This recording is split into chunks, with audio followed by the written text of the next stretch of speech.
Everyone, very good afternoon you all. सभी को नमस्कार, राधे राधे, जय माता दी। माफी चाहूंगी दोस्तों, थोड़े टेक्निकल कारणों की वजह से 5 मिनट आपकी क्लास लेट हो गई। स्वागत है आप सभी का एक बार फिर से आपके अपने परिवार एग्जामपुर पर, और मैं हूं आपकी शगुन मैम। बच चुके हैं दोपहर के 2। समय ना वेस्ट करते हुए क्लास को आगे बढ़ाते हैं और चीजों को आगे लेके जाते हैं। दोस्तों, कल की एक बहुत ही शानदार मैराथन थी। आई होप आप सभी ने ज्वाइन की होगी। कल करीबन 70-80 क्वेश्चन मैंने करवा दिए थे, जहां तक मुझे याद है। तो आज उन क्वेश्चंस के आगे की सीरीज स्टार्ट करेंगे। बिल्कुल भी समय ना वेस्ट करते हुए चीजों को आगे बढ़ाते हैं। एक बार फिर से आप सभी का स्वागत है। अजीत सिंह जी, अमित गुप्ता, जलविंदर भाई, तुम्हारा भी स्वागत है। गगन यादव, मुकुल वॉरियर, अमित गुप्ता, सभी का बहुत बहुत स्वागत है।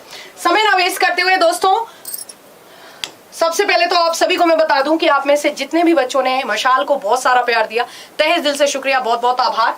ठीक है दोस्तों, और ये आपका जो बैच है ये अभी भी बहुत ही शानदार तरीके से जा रहा है। सारे बच्चे इस कोर्स का हिस्सा बन सके, किसी को बहुत ज्यादा दिक्कत ना आए, तो 1500 रुपए इसकी मात्र कीमत रखी गई है।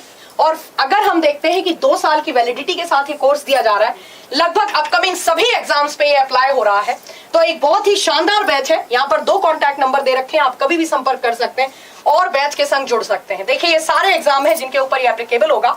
फीस है मात्र 1500 रुपए। तो दोस्तों, कल हमने 70 तक क्वेश्चन करवा दिए थे। आपको अगर कल याद है तो कल भी एक बहुत ही शानदार मैराथन गई थी, और इस मैराथन में करीबन ये लास्ट क्वेश्चन कल का है। तो आज आपको याद दिलाने के लिए कि देखो कि यहां तक हमने करा दिया था। एक कंप्लीट पैकेज अगर कोई बच्चा लेना चाहता है, वो इस बैच के, इस मैराथन के साथ अगर जुड़ेगा, सारे क्वेश्चन की एक बहुत अच्छी सीरीज आप सभी को मिल जाएगी। तो दोस्तों, समय ना वेस्ट करते हुए चीजों को आगे बढ़ाते हैं और डिस्कस करते हैं। देखो भाई, पहला क्वेश्चन आपके स्क्रीन पर, ठीक है, 70वां क्वेश्चन। इसका तो कल हम आंसर आपको दे चुके थे कि which of the following is related to the bakelite. इनमें से कौन बेकेलाइट से संबंधित है? तो याद रखिएगा कि ये फिनॉल तथा फॉर्मेल्डिहाइड का संघनन बहुलक होता है, ये दोनों से ही संबंधित है। तो इसका आंसर क्या हो गया आपका? बोथ। जल्दी से एक बार सेशन को शेयर कर दीजिएगा। वो सारे बच्चे जो कि रोज क्लास के साथ जुड़ते हैं, ये उनकी जिम्मेदारी भी बनती है। Plastic which is used to make the rail Neer bottles. Plastic जो रेल नीर की बोतलें बनाने के लिए प्रयोग किया जाता है, प्लास्टिक जिसे रेल नीर की बोतलें बनाने के लिए प्रयोग किया जाता है, उसे क्या कहते हैं? जल्दी से सारे के सारे बच्चे आंसर देंगे। Read the question properly and give the right answer. Plastic which is used to make the rail Neer bottle. Plastic जिसे रेल नीर बोतलें बनाने के लिए प्रयोग किया जाता है, याद रखेंगे इसे पेट प्लास्टिक के नाम से जानते हैं। पेट का मतलब क्या होता है? पेट की फुल फॉर्म होती है पॉलीएथिलीन टेरेफ्थलेट। मेरी बात ध्यान से सुनो, पॉलीइथाइलिन टेरेफ्थलेट। अगर आपसे पूछा जाए पीईटी की फुल फॉर्म बताओ, तो पीईटी की फुल फॉर्म हो जाएगी आपकी पॉलीएथिलीन टेरेफ्थलेट, पॉलीइथाइलिन टेरेफ्थलेट। ठीक है, आप सभी को ये ध्यान रखना है। इसका यूज कहां पर किया जाता है तो आप सभी को पता होना चाहिए। ये बहुत ही महीन प्लास्टिक होती है, जो 2 लीटर वाली पेप्सी की बोतलें आती हैं या जो डिस्पोजल ग्लास आते हैं, वो बनाने के लिए इसका यूज होता है। तो अगर तुमसे पूछे डिस्पोजल ग्लास प्रायः किसके बनते हैं, तो डिस्पोजल ग्लास बनाने के लिए पॉलीएथिलीन टेरेफ्थलेट का प्रयोग किया जाता है। ठीक है, तो याद रखिएगा, plastic bottles which is called the rail Neer bottles, इनको ज्यादातर पीईटी प्लास्टिक के द्वारा बनाया जाता है। 72 क्वेश्चन ध्यान से देखिए क्या पूछ रहा है। Which type of plastic used to make the electric wiring cover. Electric wiring cover बनाने के लिए किस प्रकार के प्लास्टिक का उपयोग किया जाता है? जल्दी से क्वेश्चन को रीड करिए और आंसर दीजिए सारे के सारे। Read the question properly. Vikas Rajput, Nitesh, army lover, Neha Bishnoi, बिंदास एंड एवरीवन। वेरी, हाँ, सिंगल यूज्ड प्लास्टिक। जिसने भी ये बोला है, जलविंदर कह रहे हैं, जलविंद्र, क्या नाम? जयविंद्र। अच्छा, जयविंद्र, चलो हम भी कहें क्या नाम है। Which type of plastic used to make the electric wiring cover.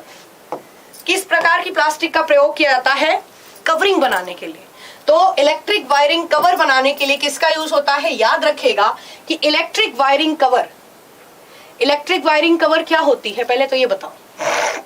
घर में बिजली का कनेक्शन लेते हैं तो जो मेन वायर आपके लगे होते हैं किससे? दीवारों से सटे हुए, उसके ऊपर प्लास्टिक के खोखले, खुखल या कवर कह सकते हो, वो तुमने लगे हुए देखे होंगे। इसे हम क्या बोलते हैं? इसे पॉलीविनाइल क्लोराइड बोला जाता है। क्या बोला जाता है? इसे पॉलीविनाइल क्लोराइड के नाम से जाना जाता है। याद रखिएगा, यहाँ पर कौन सी प्लास्टिक यूज की जाती है? पीवीसी प्लास्टिक का यूज होता है।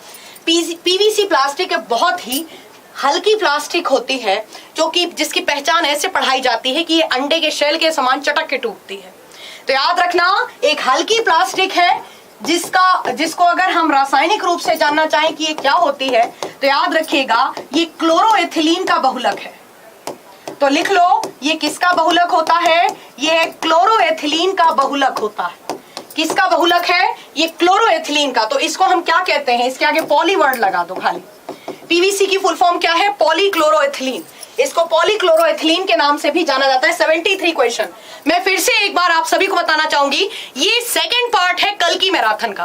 कल जो हमने एक मैराथन ली थी उसमें 70 क्वेश्चन लगभग करा दिए थे। आज आगे के क्वेश्चन, तो जो कल का बच्चा आज जुड़ रहा है उसको एक कंप्लीट पैकेज मिल जाएगा, और जो डायरेक्ट आज जुड़ रहा है वो प्लीज कल की क्लास बाद में जरूर देख लेना। सारे क्वेश्चन ये बहुत इंपॉर्टेंट है। Which is related to PVC. ये क्या है पीवीसी? तो पीवीसी के बारे में आप बताते हैं। ये रही तुम्हारी एथिलीन जिसका फॉर्मूला होता है C2H4। इस एथिलीन में अगर हम हाइड्रोजन का विस्थापन क्लोरीन से करा देते हैं, ठीक है, तो अब ये क्या बन गया? क्लोरोएथिलीन। एथिलीन क्या है? एक एल्कीन है। हम सभी को पता है क्या है? एक एल्कीन है। भाई एथिलीन क्या होती है? डबल बॉन्ड वाला हाइड्रोकार्बन है। तो ये क्या है? एक प्रकार की एल्कीन है। और इसमें क्योंकि हेलोजन एंड रिलेट हो गया तो ये किसका उदाहरण हो जाएगी? एक हेलो एल्कीन का। हमने अभी बताया इसको पॉलीक्लोरोएथिलीन के नाम से जाना जाता है। तो याद रखिएगा ये हेलो एल्कीन का उदाहरण है। क्वेश्चन देखिए, which of the following glass used to make the sun glass. इनमें से किसका प्रयोग किया जाता है धूप के चश्मे बनाने के लिए?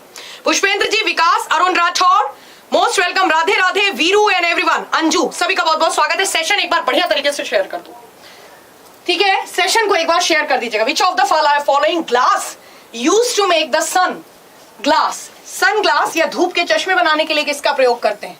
तो याद रखना क्रुक्स कांच का प्रयोग किया जाता है।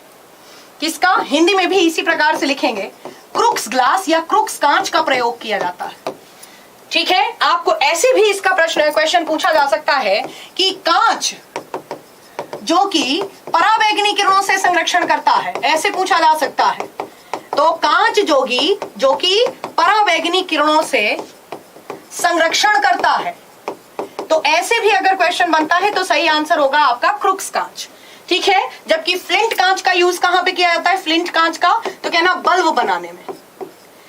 केमिस्ट्री लैब में अगर टेस्ट ट्यूब वगैरह बनानी हो तो किसकी बनती है? फ्लिंट कांच की बनती है। बोरेक्स कांच का यूज कहां पर होता है? कहना भवन निर्माण सामग्री हेतु। तो बहुत ही हार्ड ग्लास होता है, उसको हम बोरेक्स कांच के नाम से जानते हैं। यहां से आपके ग्लास के क्वेश्चन बनेंगे। तो वो सारे बच्चे जो कह रहे थे ग्लास का टॉपिक करा दीजिए, ये इतना बड़ा टॉपिक नहीं है जिसको पूरा विस्तार पूर्वक 4 रजिस्टर भर के करा जाए। इसको आप सिर्फ एमसीक्यू के माध्यम से भी कर दोगे तो बहुत ज्यादा पोर्शन कवर नहीं करता है एग्जाम में। क्वेश्चन देखिए, which glass is used to make the bulb और लैब इक्विपमेंट। जल्दी से बताओ, लैब इक्विपमेंट बनाने के लिए रासायनिक प्रयोगशाला केमिस्ट्री लैब में आप जो डिफरेंट इक्विपमेंट्स यूज करते हो उसे बनाने के लिए किसका यूज होता है? जल्दी से बताओ सारे के सारे, और एक बार सेशन को बढ़िया तरीके से शेयर कर दो। अभी हेल्प कर।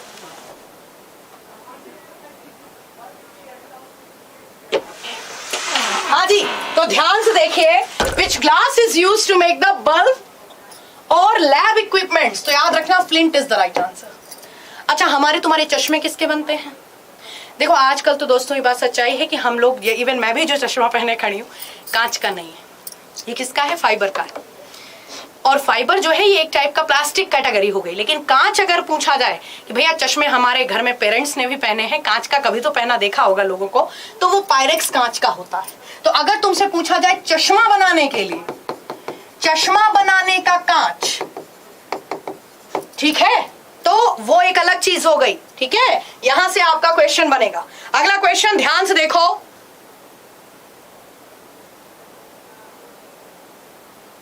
चलो मुकुल वॉरियर प्लीज क्लास पे फोकस करिए, ठीक है? चलो अगला क्वेश्चन ध्यान से देखो और क्लास पे फोकस करो। बिंदास के नाम से जो आईडी है, तुम्हारे फिल्टर हम लगा देंगे। नहीं तो अभी तुम जाने कहां कहां की बातें कर रहे हो कि फिल्टर और जाने क्या क्या। आई डोंट नो कि इतना सारा मटेरियल लाते कहां से। क्लास पे फोकस करो, वरना 2 मिनट लगेंगे, एडिटर से कहूंगी फिल्टर लग जाएगा तुम्हारे ऊपर permanent. Come to the point, which is the main component of poisonous liquor. बताओ, कच्ची अथवा जहरीली शराब जिसे पीकर लोगों की मौत हो जाती है? जल्दी से बताओ सारे के सारे, कच्ची अथवा जहरीली शराब जो कि लोगों की मौत का कारण बनती है, कौन होती है? कच्ची अथवा जहरीली शराब में क्या होता है? तो सबसे पहले तो शराब के नाम से हमें दो चीजें पता होनी चाहिए। एक तो हमारा इथाइल अल्कोहल, क्या, जिसे हम किस नाम से जानते हैं? जिसे हम इथाइल अल्कोहल के नाम से जानते हैं। और दूसरा हमारा जिसे हम मिथाइल अल्कोहल के नाम से जानते हैं, जिसे मिथाइल अल्कोहल। यहाँ आओ, एक लाइन में कवर करेंगे उंगलियों पे सारी बातें। क्या कि जो शराब है उसका मुख्य घटक होता है क्या? आई एम सॉरी, उसका मुख्य घटक होता है इथाइल अल्कोहल। तो याद रखिएगा, इथाइल अल्कोहल जिसका सूत्र है C2H5OH, ये शराब का मुख्य घटक है। इसे हम क्या बोलते हैं? स्पिरिट ऑफ वाइन के नाम से भी जानते हैं। इसे स्पिरिट ऑफ वाइन भी कहा जाता है। परंतु अगर मिथाइल अल्कोहल बन के रह जाता है तो याद रखना, मिथाइल अल्कोहल जहरीली शराब का मुख्य घटक है।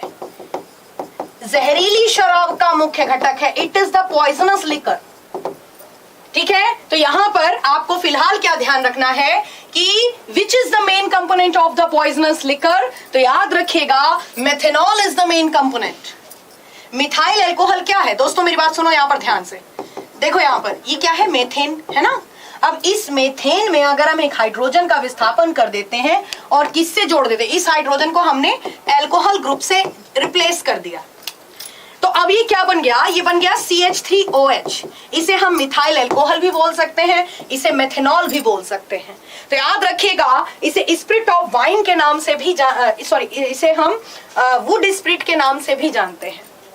ठीक है, आपको क्या मैंने बताया यहां पर एक बार नोट कर लेना। इथाइल अल्कोहल, इसको हम क्या बोलते हैं? Spirit of wine, spirit of wine. और इसी तरीके से अगर मिथाइल अल्कोहल का क्वेश्चन बनता है तो याद रखना, इसे वुड स्पिरिट के नाम से भी जाना जाता है।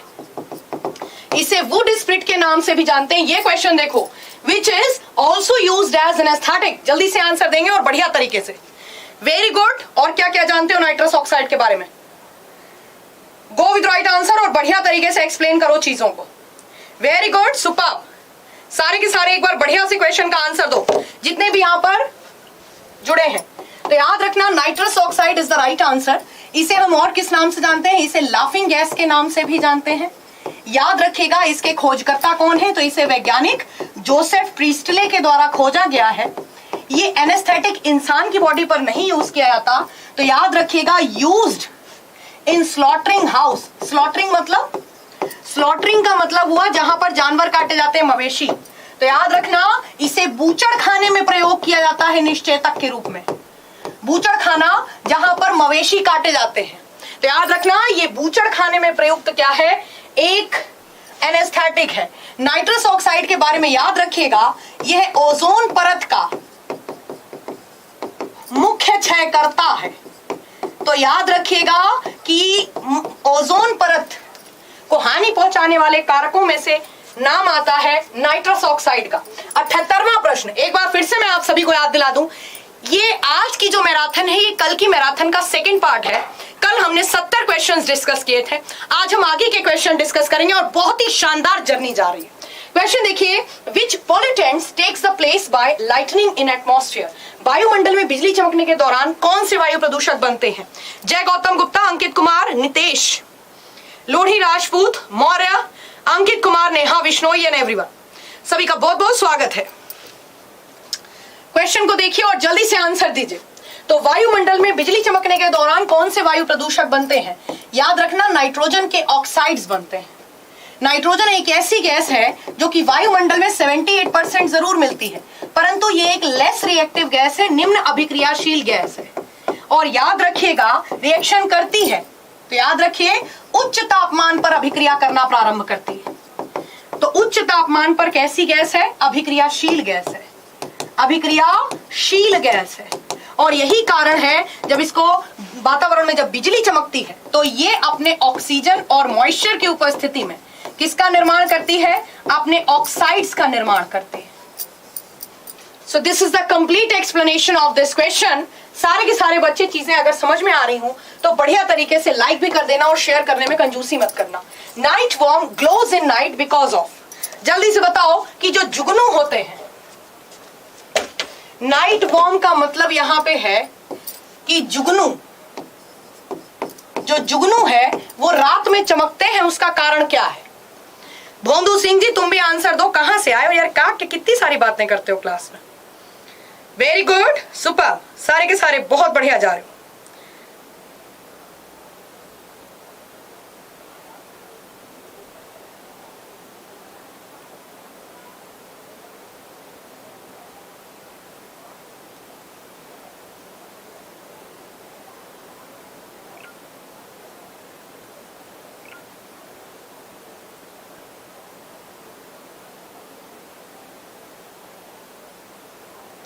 चलिए, वेरी गुड, सुपर।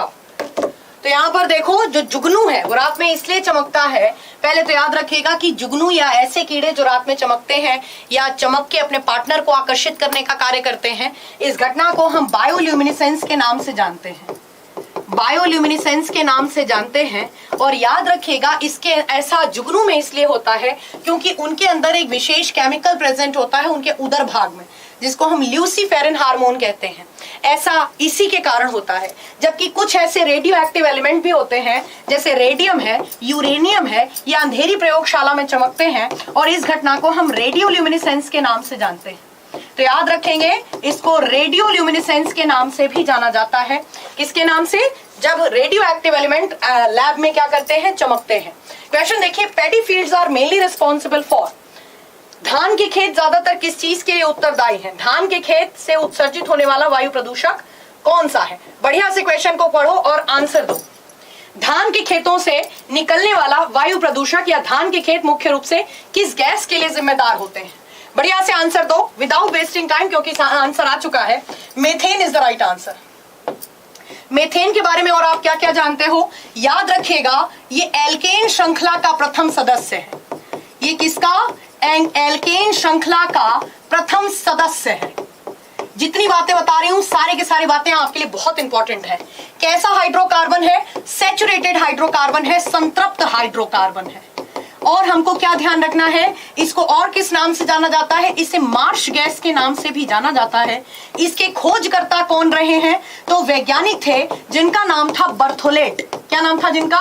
बर्थोलेट। उनके द्वारा मेथेन की खोज की गई है। इसके अतिरिक्त मेथेन के बारे में याद रखिएगा, जहां कहीं भी मेथेन ज्यादातर उत्सर्जित होती है तो वो गीली गंदगी में पनपती है। कैसी? गीला गंदा। गीली गंदगी में किण्वन के दौरान कौन सी अभिक्रिया के दौरान उत्पन्न होती है? कहना फर्मेंटेशन के दौरान उत्पन्न होने वाली जहरीली गैस है। एक ऐसी गैस है जो मेथेन जो है ऑक्सीजन के साथ, एक ऐसी गैस जो ऑक्सीजन के साथ विस्फोटक का निर्माण करती है। यहां जितनी बातें हमने बताई हैं, ये सारी की सारी बहुत इंपॉर्टेंट है। यू कैन से आप आज की क्लास के माध्यम से बहुत ही स्टैंडर्ड्स नोट्स मेंटेन कर सकते हो। आई होप आप सभी को मेरी बात समझ में आ रही है।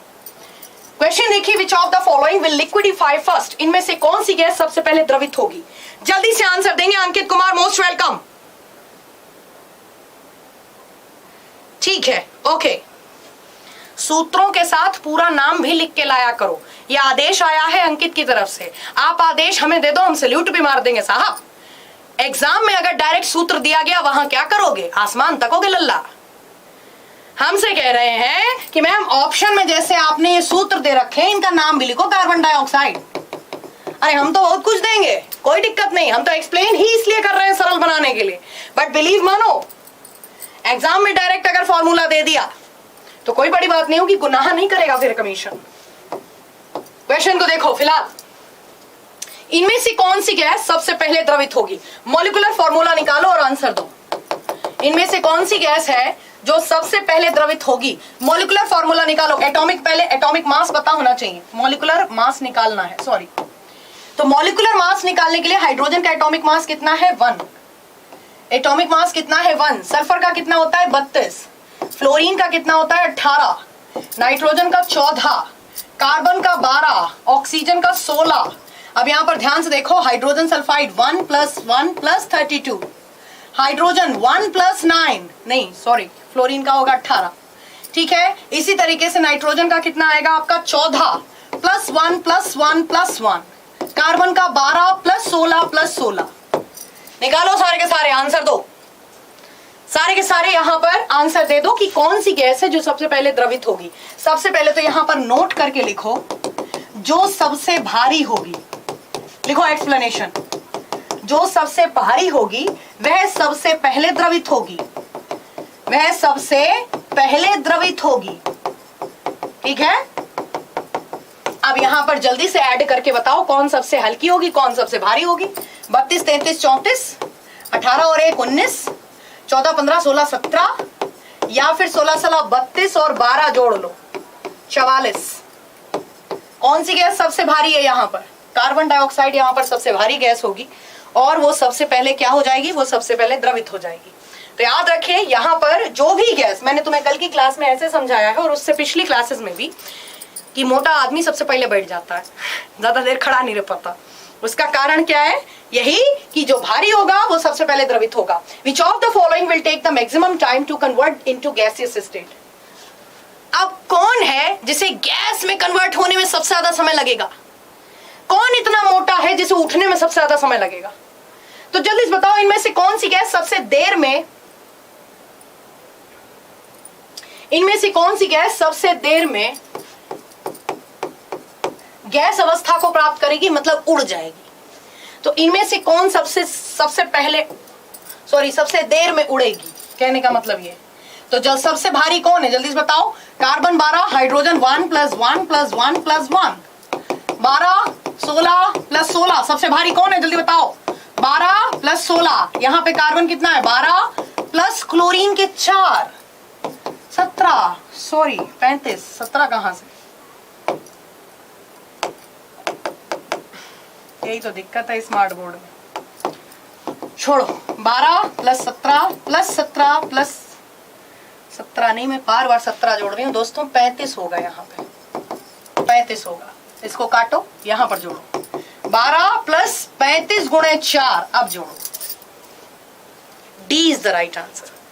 यहाँ पे सही आंसर क्या होगा? डी। सारे के सारे आई होप आप समझ रहे होगे।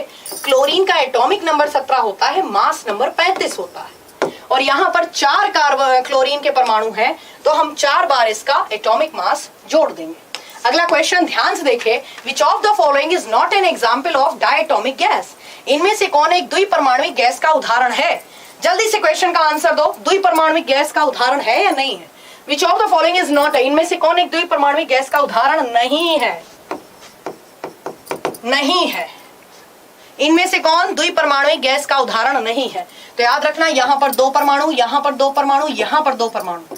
जो अमोनिया है ये टेट्रा एटॉमिक गैस का उदाहरण है, 4 परमाणु हैं इसमें। ये कैसी गैस है? ये चतुष्परमाणुविक गैस है। ये चतुष्परमाणुविक गैस है जो प्रकृति से कैसी होती है? दुर्बल क्षार है, बेसिक है। ठीक है, इसमें कैसी संरचना पाई जाती है? तो याद रखना, इसमें ट्राई पिरामिडल शेप पाया जाता है एटम्स के बीच। इसमें ट्राई पिरामिडल शेप पाया जाता है। औद्योगिक स्तर पर सबसे ज्यादा इसका निर्माण उर्वरकों के लिए किया जाता है। तो याद रखेंगे, यहां से आपके क्वेश्चन अक्सर पूछ लिए जाते हैं। अब basic gas which is known for its strong pungent smell, इसमें से कौन सी क्षारीय गैस है जो अपनी तीक्ष्ण गंध के लिए जानी जाती है? बढ़िया से आंसर दो। Nitesh Lodhi Rajput, most welcome. हाँ, पूजा बल्हारा जी, भाई मोस्ट वेलकम, स्वागत है। तो याद रखना, कौन सी गैस है, क्षारीय गैस है जो अपनी तीक्ष्ण गंध के लिए, तो पहले तो हम तुम्हें बता दें कि तीक्ष्ण गंध तो यहाँ पर कईयों की है, लगभग सभी अपनी तेज गंध के लिए जानी जाती हैं। कार्बन डाइऑक्साइड हल्की गंध रखती थोड़ी सी, लेकिन इसमें साथ में इन्होंने क्या कह दिया? क्षारीय है। तो याद रखना, ये एसिटिक है, एसिटिक है, एसिटिक है, क्योंकि सल्फर, कार्बन, नाइट्रोजन अधातुएं हैं और इनके ऑक्साइडों की प्रकृति हमेशा कैसी होती है? अम्लीय। तो बचा कौन? अमोनिया। ये प्रकृति से दुर्बल क्षार होती है। कैसी होती है? प्रकृति से दुर्बल क्षार होती है। आपसे अगर पूछा जाए पब्लिक टॉयलेट्स के बाहर किस गैस की दुर्गंध आती है, तो याद रखना कि सार्वजनिक शौचालयों के बाहर दुर्गंध का कारण कौन सी गैस है? Ammonia. Which of the following industry mainly known to promote the carbon dioxide pollution? इनमें से कौन सा उद्योग कार्बन डाइऑक्साइड को बढ़ावा देता है? Read the question properly and give the right answer. इनमें से कौन सा उद्योग कार्बन डाइऑक्साइड को बढ़ावा देगा? कौन सा उद्योग? Very good. पीडीएफ में डलवा दूंगी मदन, आज की पीडीएफ आंसर सहित डलवा दूंगी आपको, ऐप पे डलवा दूंगी फ्री कंटेंट में, ठीक है? तो याद रखिएगा कौन सा उद्योग कार्बन डाइऑक्साइड को, कहना मार्बल फैक्ट्रीज। क्यों भाई? कहना जहां पर कार्बोनेट का काम होगा, कैल्शियम कार्बोनेट का काम होगा, जहां पर ऑब्वियस सी बात है मार्बल को हम क्या बोलते हैं? Calcium carbonate. जो चूना पत्थर फैक्ट्री कार्बन डाइऑक्साइड को सबसे ज्यादा बढ़ावा देती है। कार्बन डाइऑक्साइड प्रकृति से अम्लीय गैस है। इसके अतिरिक्त याद रखिएगा हरित गृह प्रभाव का मुख्य घटक है। हरित गृह प्रभाव का मुख्य घटक ऐसे पूछा जाता है कार्बन डाइऑक्साइड को। इसके अतिरिक्त याद रखिएगा कार्बन डाइऑक्साइड कौन सी गैस है जो चूने के पानी का रंग दूधिया कर देती है? तो ये चूने के पानी का रंग दूधिया कर दे ऐसी गैस के रूप में इसका प्रश्न बनता है, ठीक है? कौन सी गैस है जो Pepsi, Coca Cola, Thums Up या जिसको हम बोलते हैं सोडा वाटर, उसका मुख्य घटक है? तो यहां पर सबका आंसर क्या होगा? Carbon dioxide, which is related to soap factory. इनमें से कौन सी चीज साबुन उद्योग में प्रयोग की जाती है? हाँ, शिखा वर्मा कह रही संगमरमर और वो भी 3 टुकड़ों में लिख रही, संग और मरमर। ठीक है, संगमरमर मतलब 2 बार मरे। अच्छा कहां से आते हो? ओके चलो शिखा इधर देखो, which is related to soap factory. तो याद रखना इन तीनों ही चीजों का प्रयोग किया जाता है साबुन उद्योग। कास्टिक सोडा का यूज होता है, ये मुझे बताने की जरूरत नहीं। स्ट्रॉन्ग कास्टिक का यूज होता है। तो यही है साबुन की प्रकृति कैसी होती है? क्षारीय होती है। कास्टिक सोडा एक बहुत ही प्रबल क्षार होता है जिसकी पीएच वैल्यू 11.4 तक होती है, ठीक है? ग्लिसरीन ज्यादातर फेस वाले जो स्किन सोप होते हैं उन्हें बनाने में यूज होता है, महंगे साबुन कह लो। और एनिमल फैट की अगर हम बात करें, जो सस्ती ग्लिसरीन है, एनिमल फैट या जिसको हम पशु चर्बी कह देते हैं, इसका खुला प्रयोग होता है, ये हम सभी को ज्ञात है साबुन बनाने के लिए। जी हाँ दोस्तों, 10-12 रुपए का साबुन हम कह सकते हैं कि जो कि आप तक पहुंच रहा है, हम तक पहुंच रहा है टैक्स के सहित। उसमें कौन ग्लिसरीन डाल रहा है? ये हम सभी को अंडरस्टूड होना चाहिए कि पशु चर्बी का प्रयोग होता है। और यही कारण है कि साबुन लगाना धार्मिक घाटों पर वर्जित होता है। गंगा जी के घाट पे साफ लिखा होता है साबुन लगा के नहाना वर्जित है, ठीक है? तो याद रखिएगा पशु चर्बी का प्रयोग 2 चीजों में होता है, वनस्पति घी बनाने में और साबुन उद्योग में। चाहे पढ़ो चाहे घर खोल के पी लो।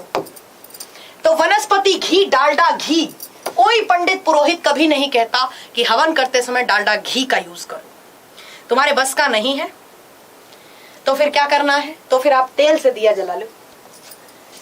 लेकिन वनस्पति घी में, बिकॉज सबको पता है पशु चर्बी प्रयोग होती है। Which of the following will be used to make the toothbrush? इनमें से किसे टूथब्रश के निर्माण में प्रयोग किया जाता है? तो जल्दी से बताओ। प्रियांशी कुमारी, नाउ स्टॉप प्लीज। चलो अननेसेसरी बातें मत किया करो, बहुत डिसिप्लिन्ड क्लास वाले बच्चे हो आप लोग। Which of the following will be used to make the toothbrush? तो याद रखिएगा किसका यूज होता है टूथब्रश बनाने के लिए? नायलॉन। नायलॉन के बारे में हम तुम्हें जितनी बातें बताएं उतना कर लो, इससे बाहर नहीं जाएगा नायलॉन। सबसे पहले तो याद रखना है इसको केमिकली क्या कहते हैं, ये पॉलीएमाइड होता है। तो पॉलीएमाइड किसका दूसरा नाम है? पॉलीएमाइड नायलॉन को बोला जाता है। तो अगर मैं तुमसे पूछूं कि नायलॉन किसका बहुलक है, तो एमाइड का बहुलक है, बात खत्म। आपको और क्या ध्यान रखना है? एक प्रकार का सिंथेटिक फाइबर है, संश्लेषित रेशा होता है, जिसका नायलॉन का बनता क्या है? टूथब्रश बनते हैं इसके। मछली गया, छोड़ो तुम इधर लिख लो। नायलॉन की अगर हम बात करें, इसके टूथब्रश बनते हैं, इसका प्रयोग रस्सियां बनाने में किया जाता है, खाट वगैरह चारपाई बनती है फोल्डिंग वाली, उसकी निवाड़ बनाने में नायलॉन का यूज होता है। अगला क्वेश्चन ध्यान से देखिए। क्वेश्चन है which of the following is related to bakelite? इनमें से कौन बेकेलाइट से संबंधित है? बढ़िया से क्वेश्चन को पढ़ो और आंसर दो। अंकिता जी, शिखा वर्मा एंड एवरीवन। तो याद रखना फिनोल और फॉर्मेल्डिहाइड का संघनन बहुलक होता है। क्वेश्चन रिपीट हुआ। तो याद रखना बेकेलाइट एक ऐसी प्लास्टिक है जो कि कैसी प्लास्टिक कहलाती है, कहना थर्मोसेटिंग प्लास्टिक है। एक बार गर्म करने के बाद जो आकार धारण कर लेती है, कर लिया, इसको बार बार पिघलाया नहीं जा सकता। तो याद रखना, थर्मोसेटिंग प्लास्टिक का उदाहरण है जिसे हम बेकेलाइट कहते हैं। क्वेश्चन देखो, plastic which is used to make the rail Neer bottles, इसको भी अभी कराया था पेट। पॉलीएथिलीन टेरेफ्थलेट का प्रयोग किया जाता है। Which type of plastic used to make the electric wiring cover? तो किसका प्रयोग किया जाता है इलेक्ट्रिक वायरिंग कवर बनाने के लिए? सुपर, बहुत बढ़िया जा रहे हो। तो किसका? पीवीसी। पीवीसी की फुल फॉर्म क्या है? Polyvinyl chloride. तुमने कहां देखी पीवीसी प्लास्टिक? कहां देखी तुमने पीवीसी प्लास्टिक? तो आओ हम तुम्हें बताते हैं। आजकल मकान बनते हैं तो ऊपर से नीचे जो नालियां बह के आती हैं, ठीक है, पुराने जमाने में जो दीवारों से लगे हुए पाइप हुआ करते थे वो सीमेंट के ही हो जाते थे, लेकिन आजकल पीवीसी पाइप आते हैं इस तरीके से। सपोज घुमाव वाले पाइप, ऐसे नाली बह के आ रही और उसमें लोहे के क्लिप लगा दिए जाते हैं। तो पीवीसी का क्या बनाया जाता है? इसके पाइप्स बनाए जाते हैं, ठीक है। और इसका क्या बनता है? याद रखना, वायरिंग के तारों के कवर बनाए जाते हैं, ठीक है। यहां से आपका क्वेश्चन बनेगा। नेक्स्ट क्वेश्चन देखो, ये रिपीट हुआ है।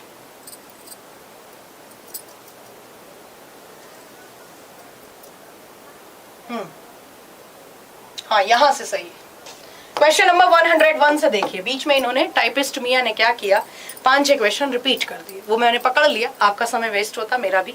इधर देखो, 101 नंबर क्वेश्चन से देखो, the black diamond which is used to cut the hard mirror. क्या पूछ रहा है आपसे कि black diamond which is used to cut the hard mirror, कि काले हीरे को काटने के लिए। नहीं, आप पे गुस्सा नहीं है दोस्तों, इधर देखो, आप पे बिल्कुल गुस्सा नहीं, इधर देखो ध्यान से। क्वेश्चन देखो, black diamond which is used to make the used to cut the hard mirror is called. तो याद रखना, मोटे कांच को काटने के लिए बोर्ड का प्रयोग किया जाता है। ये बोर्ड क्या होता है, कहना काले हीरे को, ब्लैक डायमंड को बोर्ड के नाम से जाना जाता है, ठीक है। यहां से आपका क्वेश्चन बनेगा।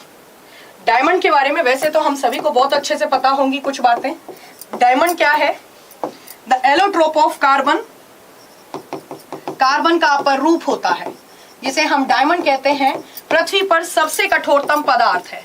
कैसा? Hardest material on the earth crust, ठीक है दोस्तों। ये क्वेश्चन बहुत इंपॉर्टेंट थे, पूरे 150-200 क्वेश्चन की सीरीज है, इसको कर लो अच्छे से। मैं फिर से बता दूं, जो आज नए जुड़े हैं, इसका पार्ट 1 हम कल करा चुके हैं। क्वेश्चन देखिए, C60 is related to, C60 किसका दूसरा नाम है? C60 किसका दूसरा नाम है? सोनम राव। चलो, तो याद रखना, C60 किससे संबंधित है? तो C60 कार्बन के ही एक अपर रूप को बोला जाता है, एलोट्रोप को, जिसे हम किस नाम से जानते हैं? जिसे बकमिंस्टर फुलरीन के नाम से जानते हैं। यहाँ पर जितनी बातें बताऊं सारी की सारी लिख लेना बकमिंस्टर फुलरीन के संदर्भ में। आपको याद रखना है, कार्बन का गोलाकार अपर रूप होता है जिसमें कार्बन के टोटल 60 परमाणु हिस्सा लेते हैं। कुछ कार्बन परमाणु इस प्रकार से पंचफलकीय संरचनाएं बनाते हैं, जबकि कुछ कार्बन परमाणु इसी प्रकार से षटफलकीय संरचनाएं बनाते हैं। देखो ध्यान से, ठीक है। और इस तरीके से देखने में ये फुटबॉल जैसा दिखने लगता है, तो इसका एक नाम फुटबॉल एलोट्रोप भी है। इसे हम कार्बन का पिंजड़े नुमा अपर रूप के नाम से भी जानते हैं। It is also known as the cage like allotrope of carbon, ठीक है। तो बकमिंस्टर फुलरीन के बारे में मैंने जो कुछ भी बताया वो याद रखेगा। इसे हम डोम्ब शेप एलोट्रोप भी कहते हैं। कौन सा? गुंबदाकार अपर रूप भी कहा जाता है। 103 क्वेश्चन ध्यान से देखो, विच of the following is a 2 dimensional allotrope of carbon. Carbon का द्विविमीय अपर रूप बताइए। प्रतीक कुमार जी, अच्छा प्रतीक कह रहे हैं हरियाणा एग्जामपुर पे बहुत मिस करते, thank you so much.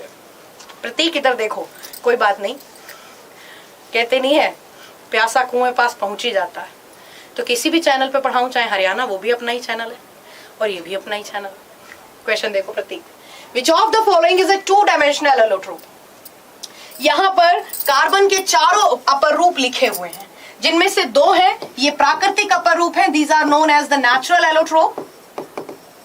Natural allotrope, लेकिन बकमिंस्टर फुलरीन और ग्राफीन ये कैसे हैं? प्रयोगशाला में निर्मित अपर रूप है, लैब मेड एलोट्रोप है। इसमें याद रखेंगे क्या पूछ रहा है, कौन सा द्विविमीय अपर रूप है।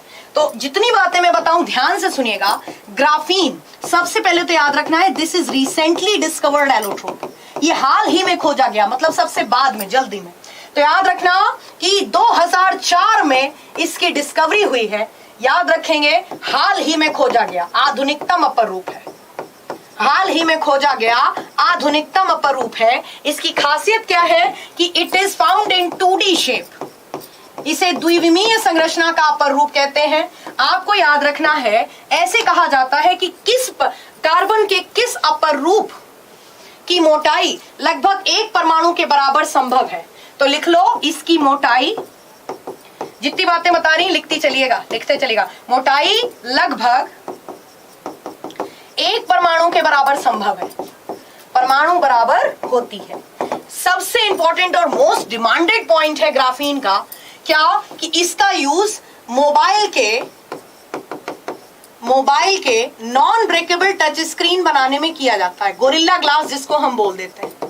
तो नॉन ब्रेकेबल टच स्क्रीन बनाने में किसका यूज होता है? तो याद रखेंगे, ग्राफीन का प्रयोग किया जाता है। ठीक है, जितनी बातें बता रही सारी याद रखिएगा, ग्राफीन इससे बाहर नहीं आएगा। आजकल एलईडी वगैरह आती ना, बड़ी बड़ी एलईडी, पता चला लिविंग एरिया में, ड्राइंग रूम में हमारे एलईडी लगी, घर में छोटे छोटे बच्चे, उनने बॉल मार दी तो गई, ऐसे कैसे गई? एलईडी के ऊपर बकायदा कहते हैं कि हमने ग्राफीन का क्या करा दिया है, लैमिनेशन। तो फ्रिज के ऊपर, एलईडी के ऊपर, लैपटॉप के ऊपर, मोबाइल में महंगे उनके ऊपर टच स्क्रीन होती है, जिसको गोरिल्ला ग्लास के नाम से हम लोग जानते हैं। Which of the following is also known as the football allotrope of carbon? यहाँ पे सही आंसर होगा बकमिंस्टर फुलरीन। क्वेश्चन देखिए, इनमें से कौन, Which of the following is a form of allotrope? इनमें से कौन एक अपर रूप की अवस्था है? अपर रूप का मतलब क्या है? हम सबको सबसे पहले तो इतना पता होना चाहिए कि जब एक ही तत्व अलग अलग रूपों में पाया जा रहा है प्रकृति में, जैसे कि हमने अपर रूप, हमको पता है 2 अपर रूप होते हैं कार्बन के, हीरा और ग्रेफाइट। अंतर सिर्फ इतना है कि हीरे में कार्बन कार्बन परमाणु टेट्राहेड्रन स्ट्रक्चर में होता है, और जो ग्रेफाइट है उसमें कार्बन कार्बन परमाणु हेक्सागोनल स्ट्रक्चर में होता है। लेकिन घुमा फिरा के है तो कार्बन ही। तो जब एक ही तत्व अलग अलग संरचनाओं में पाया जाता है, उन सभी अवस्थाओं को अपर रूप। तो जैसे कालिख बर्तन हमने क्या कर रखा, चूल्हे पे खाना बनाने रखा, उसमें क्या लग गई बर्तन में, कालिख, दैट इज कार्बन, अपर रूप है। पेंसिल की नोक ग्रेफाइट से बनी होती है और डायमंड हीरा है, और हीरा एक अपर रूप है, मुझे बताने की जरूरत नहीं। तो यहाँ पे सही आंसर आपका क्या होगा, ऑल अबव। अगला क्वेश्चन देखो, use of the graphite. Graphite का उपयोग क्या होता है? यहाँ पर ग्रेफाइट के संदर्भ में हम जितनी बातें आज डिस्कस करेंगे फटाफट आप लिखेंगे। ग्रेफाइट के बारे में हम क्या जानते हैं? कार्बन कार्बन परमाणु जब प्रकृति में इस प्रकार से समषटफलकीय संरचना बनाते हैं, देखो ऐसे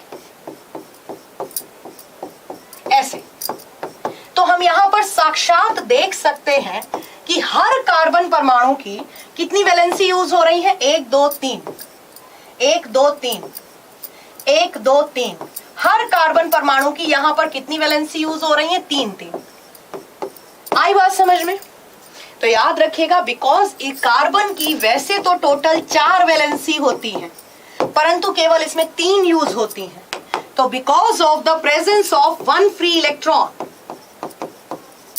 याद रखेंगे यहां पर एक मुक्त इलेक्ट्रॉन की उपस्थिति के कारण ये विद्युत तथा ऊष्मा का क्या होता है, सुचालक।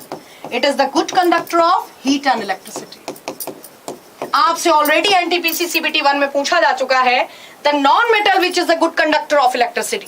तो अधातु जो कि विद्युत तथा ऊष्मा की सुचालक है, जिसे हम ग्रेफाइट बोलते हैं, याद रखिए इसमें कैसा स्ट्रक्चर मिलता है, हेक्सागोनल स्ट्रक्चर मिलता है, और 2 सरफेस के बीच वीक वांडरवाल फोर्सेस पाए जाते हैं।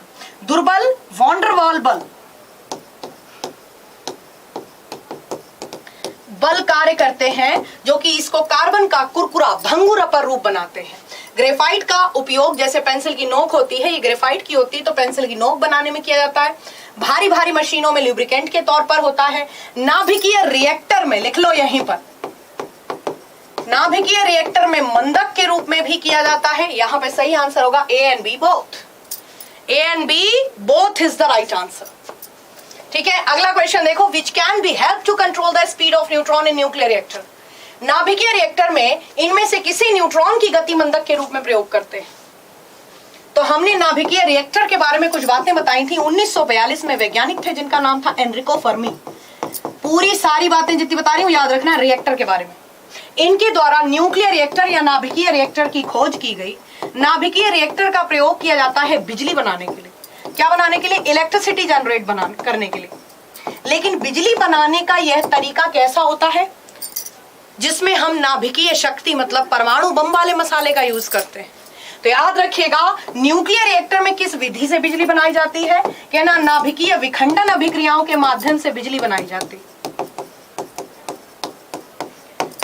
नाभिकीय रिएक्टर में टोटल 3 टर्म हमको ध्यान रखने हैं। सबसे पहले तो नाभिकीय रिएक्टर में न्यूट्रॉन को अवशोषित करने के लिए नियंत्रक छड़ें होती हैं। ये कैडमियम और बोरॉन की होती हैं। दूसरी बात हमको याद रखनी है, न्यूट्रॉन का गति मंदक होता है। क्या? उसके रूप में हम भारी जल या ग्रेफाइट की चूर्ण अवस्था का प्रयोग करते हैं तथा शीतलक के रूप में हम किसका यूज करते हैं? कूलेंट के रूप में। तो वो भी बता दीजिएगा, साधारण जल का प्रयोग करते हैं। किसका? साधारण जल का। यहां पर जितनी बातें हमने बताई तुम्हें न्यूक्लियर रिएक्टर से रिलेटेड, इससे बाहर ओपन चैलेंज है, अभी तक तो नहीं गया। तो nuclear reactor is based upon the phenomena that is called nuclear fission. किस अभिक्रिया पे कार्य करता है? नाभिकीय विखंडन पे। बात आ रही समझ में? तो याद रखना, नाभिकीय रिएक्टर में इनमें से कौन न्यूट्रॉन गति मंदक के रूप में कार्य करता है? मंदक के रूप में कौन कार्य करेगा? ग्रेफाइट पाउडर, भारी जल दोनों। ग्रेफाइट पाउडर तथा भारी जल दोनों। अगला प्रश्न देखो, which is responsible for lustrousness of diamond. हीरे की चमक का कारण क्या है? क्वेश्चन को पढ़ो और बढ़िया से आंसर दो।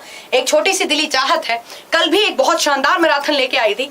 कल 70 क्वेश्चन करीबन कराए थे, आज सेकंड पार्ट है उसी का। तो एक छोटी सी चाहत है क्लास ज्यादा बच्चों तक पहुंचे। क्वेश्चन देखें, which is responsible for lustrousness of diamond. इनमें से कौन हीरे की चमक का कारण बनेगा? तो याद रखिएगा, जो हीरा है वो इतना चमकदार भैया क्यों होता है? समचतुष्फलकीय संरचना और दो सरफेस के बीच 109 डिग्री 28 मिनट का कोण बनता है। और यही कोण जो है, जब इसके ऊपर प्रकाश गिरता है ना, उसका पूर्ण आंतरिक परावर्तन करा देता है। तो इसका सही आंसर क्या है कि विशेष कोण के कारण इसमें प्रकाश का क्या होता है? पूर्ण आंतरिक परावर्तन होता है। कोण कितने का पाया जाता है? 109 डिग्री 28 मिनट का कोण पाया जाता है किसमें? हीरे में। क्वेश्चन देखिए, which state is famous in India. अभी तुम्हें पता है कौन सा टॉपिक चल रहा है? एलोट्रोप। कल हमने कौन कौन से करे थे? Atomic structure, acid base, radio activity, बहुत सारे टॉपिक बीच में उठाए थे। Bonding, periodic table and properties. आज हम आ गए किस पे? एलोट्रोप पे। और पॉलीमर। तुमने नोटिस की ये बातें? जो पढ़ने वाला बच्चा है वही नोटिस करेगा। आज क्लास की शुरुआत हुई पॉलीमर से, अब हम चल रहे हैं एलोट्रोप पे। बात आ रही समझ में? तो क्वेश्चन देखो, which state is famous in India for the diamond mine. Bharat के किस राज्य में हीरा के सबसे ज्यादा खाद्यान्न पाए जाते हैं? तो भारत के मध्य प्रदेश में पन्ना नामक स्थान पर, भारत के मध्य प्रदेश में पन्ना नामक स्थान पर हीरे के अपार भंडार है। याद रखिएगा, पन्ना नामक स्थान पर हीरे के अपार भंडार है। इस प्रकार से याद रखिएगा, भारत में जो हीरा मिलता है उसका मुख्य खनन स्रोत क्या है? पन्ना। और एक और याद रखिएगा कि जो व्यक्ति खनन उद्योग में लिप्त होते हैं, खनन उद्योग या खानों में खुदाई पत्थर तुड़वाई का काम करते हैं, खनन उद्योग में लिप्त व्यक्तियों को कौन सी बीमारी हो जाती है? जल्दी से बताएंगे सारे के सारे। व्यक्तियों को कौन सी बीमारी हो जाती है? याद रखना, सिलिकोसिस नामक रोग हो जाता है। तो याद रखना कि ज्यादातर सिलिकोसिस नामक बीमारी से ग्रस्त हैं वो लोग जो कि ज्यादातर पन्ना की खानों में काम करते हैं। ये भी इंटरेस्टिंग फैक्ट है क्या कि ज्यादातर जो खनन का काम करते हैं चीनी मिट्टी उद्योग से। फर्स्ट वीडियो कल की क्लास में मिलेगी। जो बच्चे पूछ रहे हैं कल, तो जैसे आज 2 बजे से हमने मैराथन शुरू की थी, सेम थंबनेल सेम टाइम 2 बजे से। कल की क्लास उठा के देखना, सॉलिड 70 क्वेश्चन और पार्ट 2 आज चल रहा है। क्लास को फटाफट नोट करते रहेगा जो बातें बता रही हूँ। Carat use to define the dash of diamond. जब हम कहते हैं हम इतने कैरेट का हीरा खरीद के लाए, तो हम क्या बताना चाह रहे हैं कि हम इतना चमकदार हीरा खरीद के लाए, हम इतना हार्ड हीरा खरीद के लाए। कैरेट मात्रक हीरे के किस गुण की व्याख्या करता है? या हम इतनी शुद्ध हीरा खरीद के लाए, या इतना वजनदार हीरा खरीद के लाए। तो याद रखिएगा कैरेट शब्द क्या है? द्रव्यमान का मात्रक है। एक कैरेट बराबर होता है 200 मिलीग्राम के। तो याद रखिएगा कैरेट है, रत्ती है, ये सब द्रव्यमान के मात्रक है। रत्ती थोड़ा देसी मात्रक है। इंडिया में हम लोग गांव देहात में रत्ती, कितने रत्ती का है पन, कितने रत्ती का पुखराज, कितने रत्ती का हीरा, कितने रत्ती का सच्चा मोती, ये सब द्रव्यमान के मात्रक हैं। एक रत्ती का मतलब होता है 180 मिलीग्राम। तो मतलब कहने का ये कैरेट जो कि इंटरनेशनल यूनिट है द्रव्यमान की, और रत्ती, इन दोनों में अंतर कितने का है? मात्र 20 मिलीग्राम का। समझ में आई? तो ये किसका मात्रक है? द्रव्यमान का मात्रक होता है। अगला क्वेश्चन, मडी वाटर प्योरिफिकेशन। जल्दी से आ जाओ सारे के सारे। मडी वाटर प्योरिफिकेशन, जल के शोधन के क्वेश्चन अपने ही लेवल पे पूछे जाते हैं सभी वनडे एग्जाम्स में। तो याद रखिएगा जल के शोधन का प्रश्न कितने एंगल से पूछा जा सकता है। सबसे पहले तो इसी क्वेश्चन को ले लो, पीने वाले पानी में अगर मिट्टी आ रही है उसको कैसे अलग किया जाएगा? फिटकरी का टुकड़ा हमने बांधा धागे में और उस जिस पानी में मिट्टी है उसमें घुमाया, देखते ही देखते सारी मिट्टी नीचे क्या हो जाती? तली में बैठ जाती है। इसे बोलते हैं स्कंदन वाली विधि। तो दलदले पानी का शोधन फिटकरी से किया जाता है। नंबर 1, अगर तुमसे पूछे दलदले पानी का शोधन, दलदले जल का शोधन, तो फिर सबसे पहले टॉप मोस्ट आंसर आपका क्या होगा? फिटकरी। किस विधि से करती है शोधन? तो कहना स्कंदन विधि के द्वारा शोधन होता है। इसी तरीके से अगर तुमसे पूछा जाए कि दुर्गंध युक्त जल का शोधन किसके द्वारा करते हैं, तो कहना ब्लैक चारकोल या सक्रिय कार्बन का प्रयोग दुर्गंध युक्त जल के शोधन में करते हैं। किस विधि द्वारा करते हैं? कहना अधिशोषण। एक्चुअली होता क्या है दोस्तों, जो ब्लैक चारकोल आपने सुना होगा, Pond's activated carbon face wash, तो उसी एक्टिवेटेड कार्बन या सक्रिय कार्बन की बात हो रही है यहाँ पे।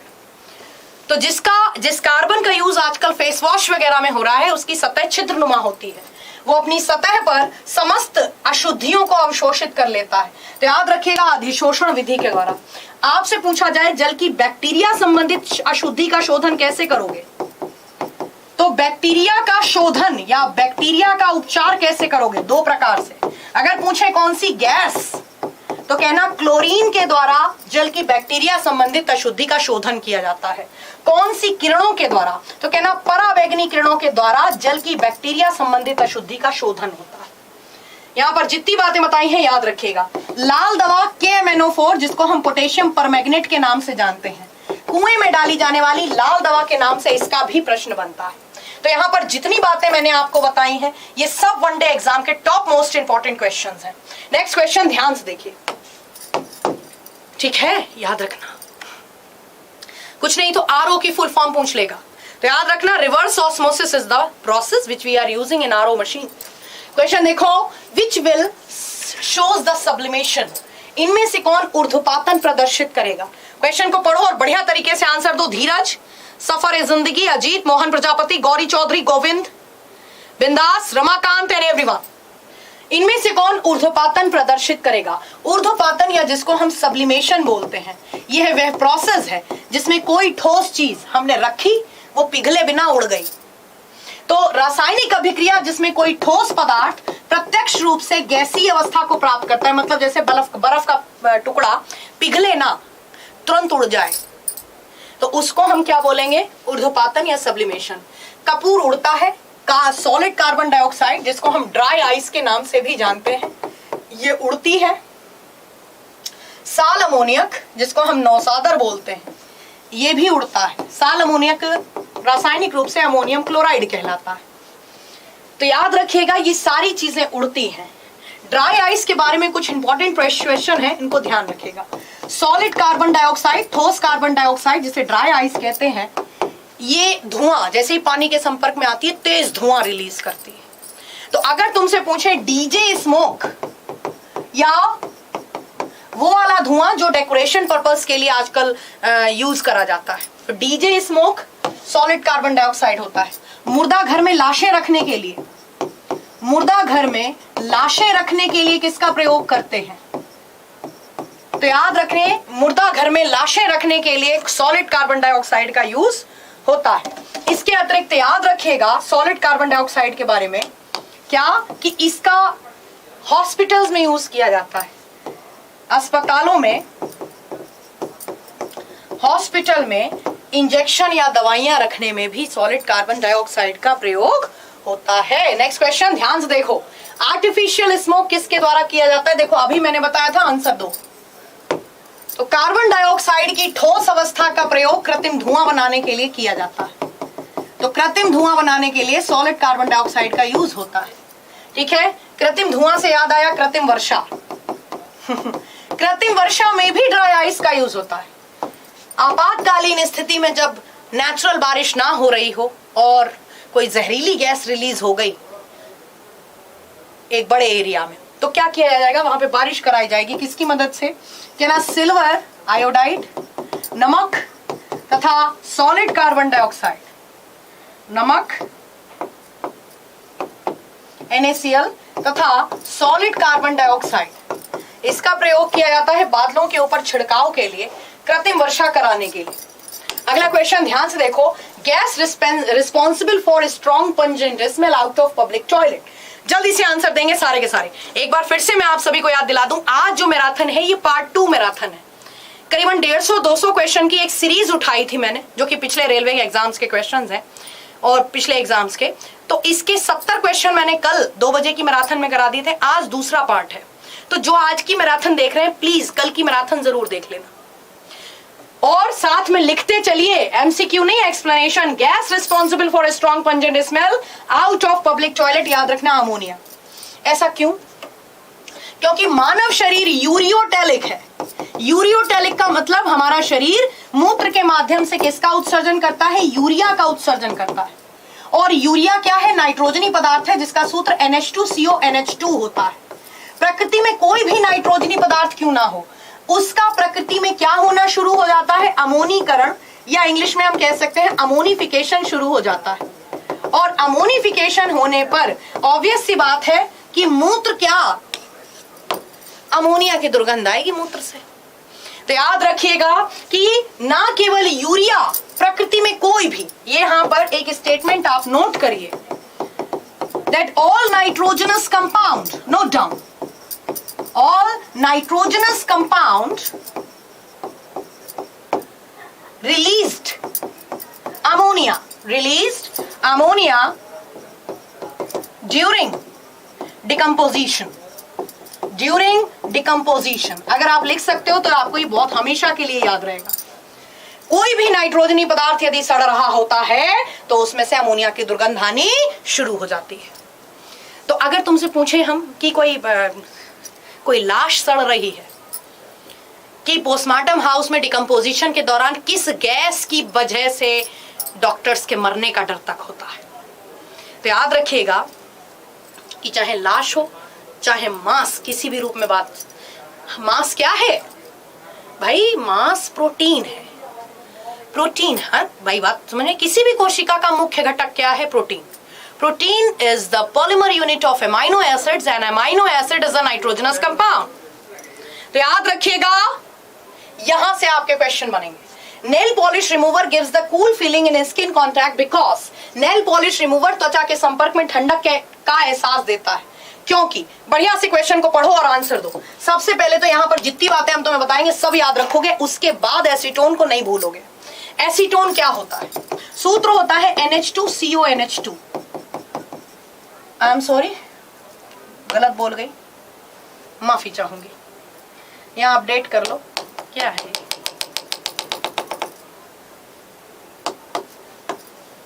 अब देखो,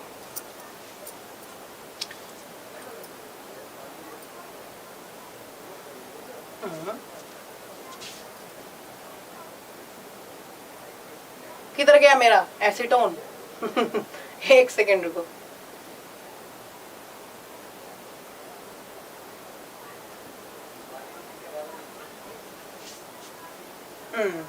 अच्छा वो क्वेश्चन स्किप हो गया, सॉरी, कोई दिक्कत ना। फिलहाल एसीटोन का जो क्वेश्चन था उसको तुम ध्यान से सुनो। एसीटोन क्या होता है, याद रखेंगे CH3COCH3, ये सूत्र होता है एसीटोन का। ये एसीटोन क्या होता है तो याद रखिएगा, इसको हम नेल पॉलिश रिमूवर के नाम से आजकल खूब पढ़ते हैं, नेल पॉलिश रिमूवर के नाम से जानते हैं। ठीक है दोस्तों, एक्चुअली आज मैं जिससे आपको पढ़ा रही हूँ ना, ये सॉफ्टवेयर मैं बहुत कम यूज करती हूँ। तो ये कहते नहीं कि आप बहुत दिन बाद किसी सॉफ्टवेयर को यूज करो ना तो आप फ्रैंक नहीं होते, तो वही है, मैं इस सॉफ्टवेयर से पढ़ाती नहीं हूँ, तो वही है, कोई बात नहीं। यहाँ पर चीजें आप लोगों को तो पढ़ने से मतलब, आप इधर देखो। तो याद रखना, एसीटोन जिसका औद्योगिक नाम है उसी को हम आयुपैक या IUPAC की लैंग्वेज में क्या कहते हैं, कहना इसी को मेथ एथ प्रोप, इसको प्रोपेनोन के नाम से भी जाना जाता है। किस नाम से जाना जाता है, प्रोपेनोन के नाम से भी जाना जाता है। और ऐसी चीजें जो कि ढक्कन खुला रहने पर अपने आप उड़ जाएं, मतलब वह फिनोमिना जिसमें कोई लिक्विड डायरेक्ट किस में कन्वर्ट हो जाए, गैस में, ये वही फिनोमिना शो करता है। और इस फिनोमिना को हम बोलते हैं वॉलेटाइल नेचर। तो याद रखना, ये कैसा होता है, ये प्रकृति से वॉलेटाइल होता है और यही कारण है कि ये त्वचा के संपर्क में ठंडक का एहसास देता है। तो याद रखना, त्वचा को कैसा लगता है, ठंडा लगता है। डॉक्टर लोग इसको और किस नाम से जानते हैं, रबिंग एल्कोहल के नाम से भी जानते हैं। तो याद रखना, रबिंग एल्कोहल किसका दूसरा नाम है। डॉक्टर इंजेक्शन लगाने से पहले इसी का क्या करता है, इसी के द्वारा रब करता है। क्वेश्चन देखो, milk of magnesia is the other name of. Question को पढ़ो और बढ़िया तरीके से आंसर दो। वेरी गुड, बिंदास, Radhe Radhe, most welcome, Vikas Rajput and army. जितने भी सुन रहे हैं ध्यान से चीजों को नोट भी कर लेना तो बहुत अच्छा रहेगा। मिल्क ऑफ मैग्नीशिया किसका दूसरा नाम है, मैग्नीशियम हाइड्रोक्साइड को हम मिल्क ऑफ मैग्नीशिया कहते हैं। क्वेश्चन ज्यादातर आपसे वनडे एग्जाम पूछता है एंटासिड का, या जिसको हम अम्लनाशक कहते हैं।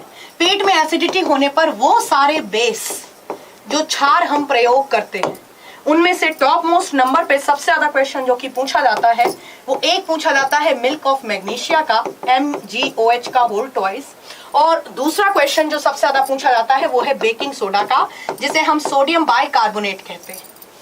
तो याद रखना, मिल्क ऑफ मैग्नीशिया एक जाना माना अम्लनाशक है। और इसके अतिरिक्त आपको याद रखना है, क्योंकि ये ना केवल पेट की एसिडिटी को न्यूट्रलाइज करता है, ये कॉन्स्टिपेशन की भी एक अच्छी दवा है। कॉन्स्टिपेशन बोले तो कब्ज, और जो कब्ज की दवा होती है उसको वन लाइन में हम क्या कह देते हैं, लैक्सेटिव के नाम से भी जानते हैं। तो ये एक जाना माना लैक्सेटिव है, या एक जाना माना क्या होता है, रेचक होता है। तो magnesium hydroxide is the right answer. ठीक है, बात आ रही समझ में। जैसे बुखार की दवा को हम क्या कहते हैं, एंटीपायराइट। दर्द निवारक दवाओं को हम क्या कहते हैं, एनाल्जेसिक्स। बेहोशी की दवाओं को क्या कहते हैं, एनेस्थेटिक्स। इसी तरीके से याद रखना कि जो कॉन्स्टिपेशन, उनको हम लैक्सेटिव्स कहते हैं। क्लियर, ठीक है। क्वेश्चन देखो, हालत का मारा, इधर आओ ध्यान से। Which is not acidic by nature, इनमें से कौन प्रकृति से अम्लीय नहीं होगा। इसको शायद अभी मैंने करवाया भी था। हमेशा यहां पर एक्सप्लेनेशन लिखो पहले अब, कि जितनी अधातुएं होती हैं नॉन मेटल, उनके जो ऑक्साइड होते हैं, नॉन मेटल्स के जितने भी ऑक्साइड होंगे वो प्रकृति से अम्लीय होते हैं, जबकि जितने भी मेटल्स के ऑक्साइड होते हैं, मेटल्स के जो ऑक्साइड होते हैं वो बाय नेचर कैसे होते हैं, याद रखिएगा, वो बेसिक होते हैं, क्षारीय होते हैं। ठीक है, तो यहाँ पर जितनी बातें बताई हैं वही एक्सप्लेनेशन आपके काम आएगा कि यहाँ पर जो सल्फर है ये नॉन मेटल है, इसका ऑक्साइड अम्लीय होगा, कार्बन का ऑक्साइड अम्लीय होगा, नाइट्रोजन का ऑक्साइड अम्लीय होगा, क्योंकि ये सब की सब क्या है, अधातुएं हैं। क्वेश्चन देखो, gas shows attraction towards the blood haemoglobin, इनमें से कौन सी गैस रक्त के हीमोग्लोबिन के प्रति आकर्षण प्रकट करती है। Read the question properly and give the right answer.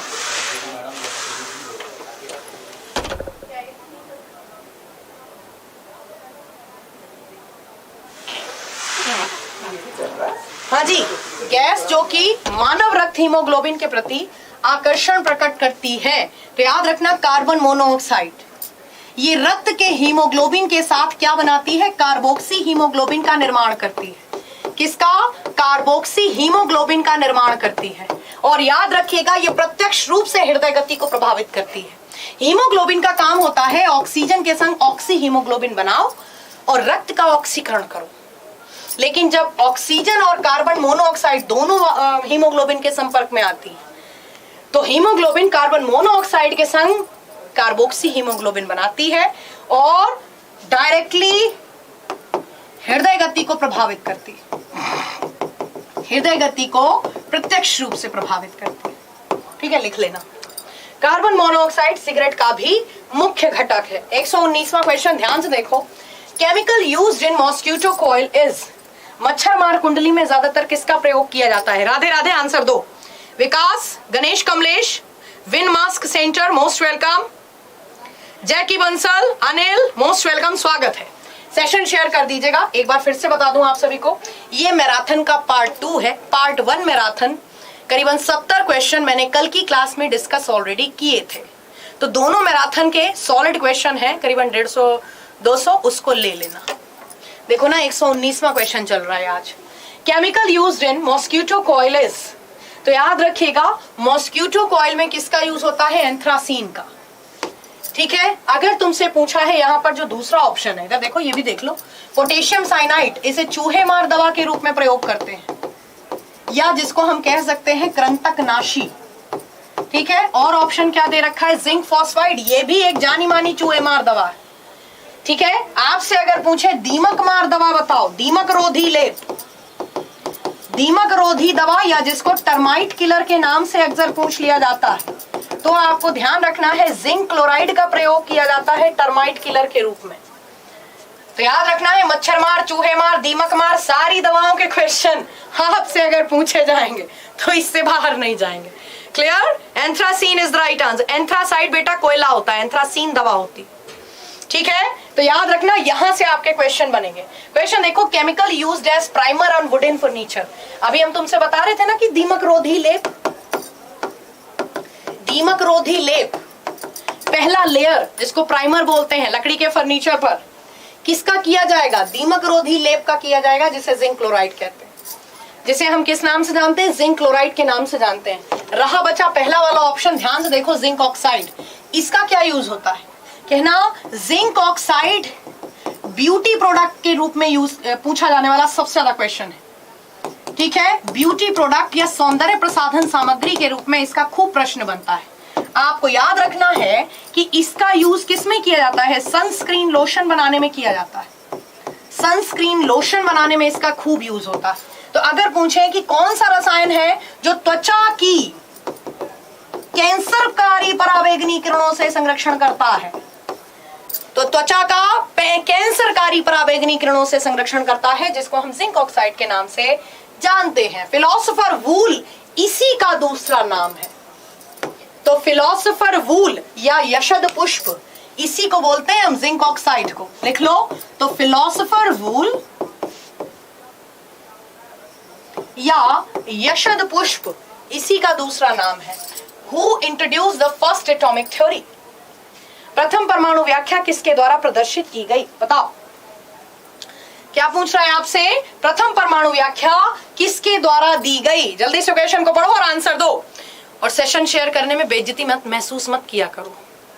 अगर क्लास से कुछ भी सिखा सकती हूं मैं आपको, तो ये सोच के कि टीचर की मेहनत है वो भी आगे बढ़ेगी, और दूसरी चीज ये कि कोई अगर ऐसा वेला घूम रहा होगा जिसे ठीक ठाक एक फ्री क्लास के माध्यम से कुछ पढ़ने को मिलेगा, तो सेशन उसको भी पहुंच जाएगा। ठीक है Piyush? Okay, very good. Nisha, तो प्रथम परमाणु व्याख्या किसके द्वारा दी गई? वैज्ञानिक थे जिनका नाम था जॉन डाल्टन। उनके द्वारा सबसे पहले 1803 में, ये ब्रिटिश स्कूल टीचर थे, इन्होंने सबसे पहले किसके माध्यम से? सिर्फ परिकल्पना के आधार पर, इमेजिनेशन, नो प्रैक्टिकल। इन्होंने कहा आसपास पाए जाने वाले सभी पदार्थ एक सूक्ष्मतम गोलाकार कण से मिलकर बने होते हैं जिसमें कोई भी आवेश नहीं होता। तो प्रकृति से उदासीन कण होता है जिसे हम परमाणु कहते हैं। ये इतना छोटा होता है जो कि मूलभूत कण है इसको पुनः विभाजित नहीं कर सकते, ये एक अविभाज्य कण है। याद रखिए, जॉन डाल्टन के द्वारा प्रथम परमाणु व्याख्या प्रस्तुत की गई। क्वेश्चन देखिए, डिस्कवरी ऑफ न्यूक्लियस किससे संबंधित है? जल्दी से बताओ सारे के सारे। नाभिक के खोजकर्ता नहीं, नाभिक की खोज किस प्रैक्टिकल से संबंधित है, किस प्रयोग से संबंधित है? बताओ सारे के सारे, आंसर दो। किस प्रयोग से संबंधित है? तो पढ़ो क्वेश्चन। डिस्चार्ज ट्यूब प्रैक्टिकल से संबंधित है, gold foil experiment, oil drop experiment, सब बताओ। सबसे पहले तो आपको पता होना चाहिए कि प्रसिद्ध वैज्ञानिक जिनका नाम था रदरफोर्ड, उन्होंने 1911 में प्रैक्टिकल किया था। रदरफोर्ड सर ने कौन सा, जिसको हम बोलते हैं गोल्ड फॉयल एक्सपेरिमेंट। इन्होंने गोल्ड की फॉयल के ऊपर प्लूटोनियम नाम का रेडियोधर्मी पदार्थ से अल्फा कणों की बमबारी कराई और इस तरफ जिंक सल्फाइड का पर्दा यूज किया। जिंक सल्फाइड के पर्दे की खासियत थी कि जैसे ही अल्फा पार्टिकल टकरा के इस पे चमकते थे तो रदरफोर्ड समझ जाते थे कि इसका मतलब अल्फा पार्टिकल इसको भेद गया।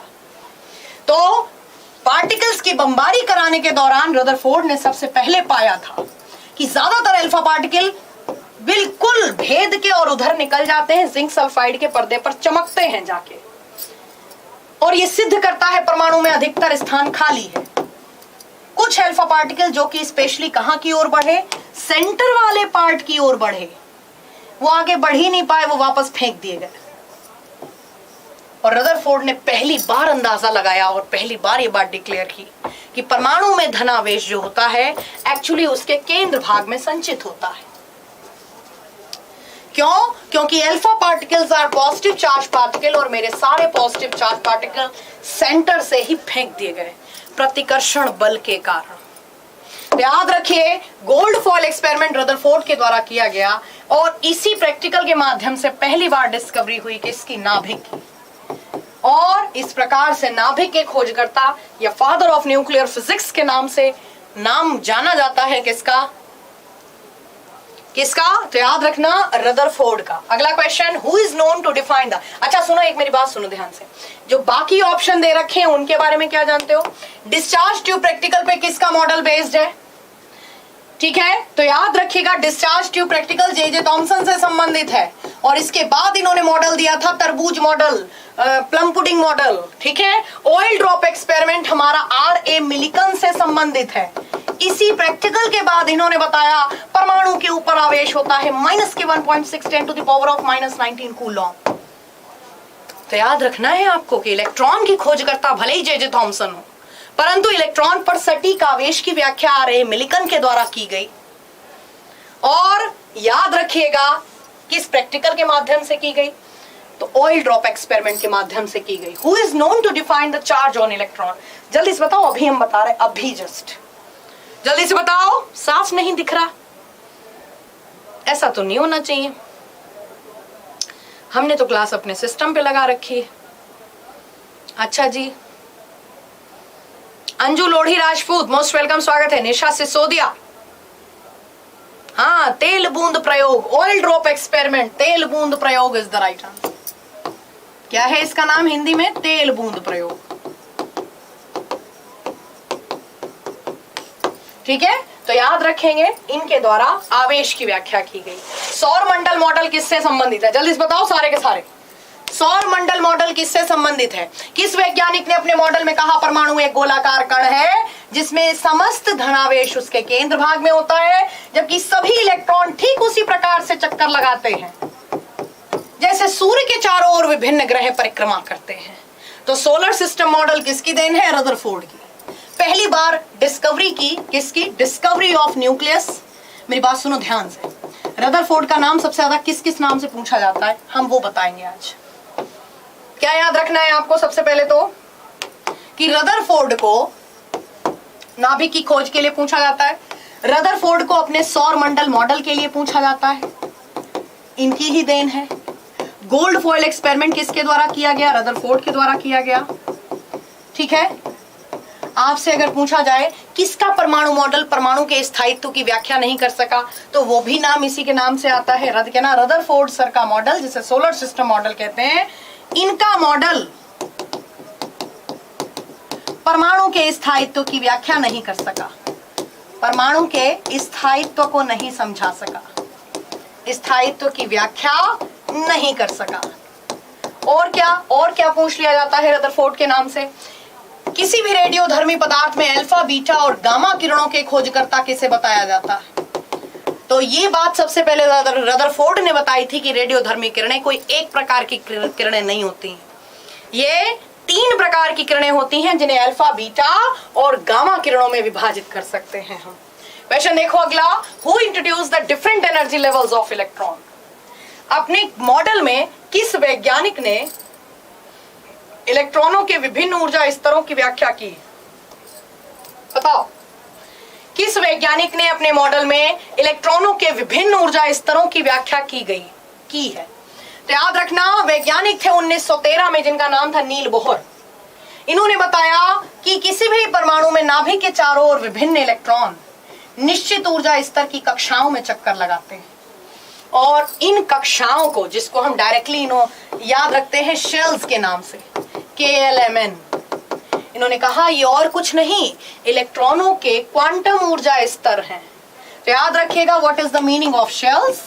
What is the meaning of shells? The shells are quantum energy levels. Quantum energy levels किसने डिफाइन किए थे? तो याद रखना, Niels Bohr. Niels Bohr is the right answer. Is it clear? Next question, ध्यान से देखो। Metal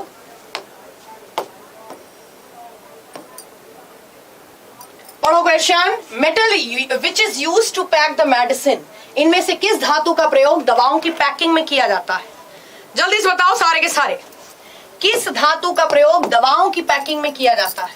तो मैंने पहले भी बताया है, एल्यूमिनियम पृथ्वी पर सबसे ज्यादा पाई जाने वाली धातु है। तो याद रखना, पृथ्वी पर प्रचुर मात्रा में प्राप्त धातु है तो सस्ती पड़ती है, मात्रा में प्राप्त धातु है।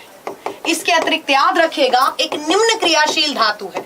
अगर इसमें तुम दवाएं पैक करते हो तो इसका मतलब ये नहीं कि ये पैरासीटामोल के संग रिएक्शन कर जाएगी। तो याद रखना है आपको, निम्न क्रियाशील धातु है जिसका कोई साइड इफेक्ट नहीं पड़ता, इसलिए चाहे खाद्य पदार्थों की पैकिंग हो और चाहे दवाइयों की पैकिंग हो, उसमें इसका प्रयोग किया जाता है। तो याद रखेंगे, यहां से आपके एल्यूमिनियम के क्वेश्चन बनेंगे। एल्यूमिनियम प्रकृति में किस रूप में पाया जाता है? अपने ऑक्साइड के रूप में पाया जाता है, जिसे बॉक्साइट के नाम से हम जानते हैं। बॉक्साइट या एल्यूमिनियम का ऑक्साइड बाय नेचर कैसा होता है कि ना, द्विधर्मी प्रकृति का होता है, उभयधर्मी।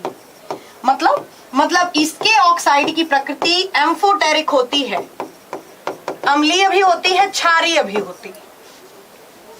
ठीक है, प्रकृति में एल्यूमिनियम के ऑक्साइड और किस नाम से जानते हैं? इन्हें कोरंडम जाति का पत्थर कहा जाता है।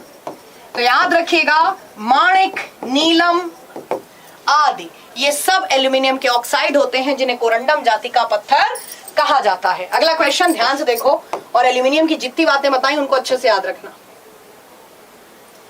The question is metal found in abundant quantity on earth crust. इसका आंसर अभी हमने दिया था, एल्यूमिनियम। धातु जो कि पृथ्वी पर प्रचुर मात्रा में पाई जाती है, एल्यूमिनियम। धातु जो कि चंद्रमा की सतह पर प्रचुर मात्रा में पाई जाती है, आंसर होगा सीजियम। ठीक है, अधातु जो कि पृथ्वी पर सबसे ज्यादा पाई जाती, कार्बन।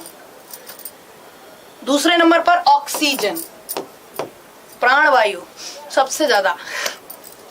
ठीक है, अच्छा, अर्ध धातु जो कि पृथ्वी पर सबसे ज्यादा पाई जाती है, सिलिकॉन। ये सारी बातें अच्छे से याद रखना। ठीक है, क्वेश्चन देखो अगला 129। The question is single metal which is not float on the mercury surface.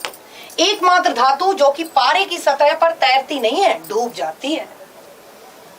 पारे के बारे में हम सभी को पता है कि मरकरी काफी ज्यादा उच्च घनत्व वाली द्रव धातु है।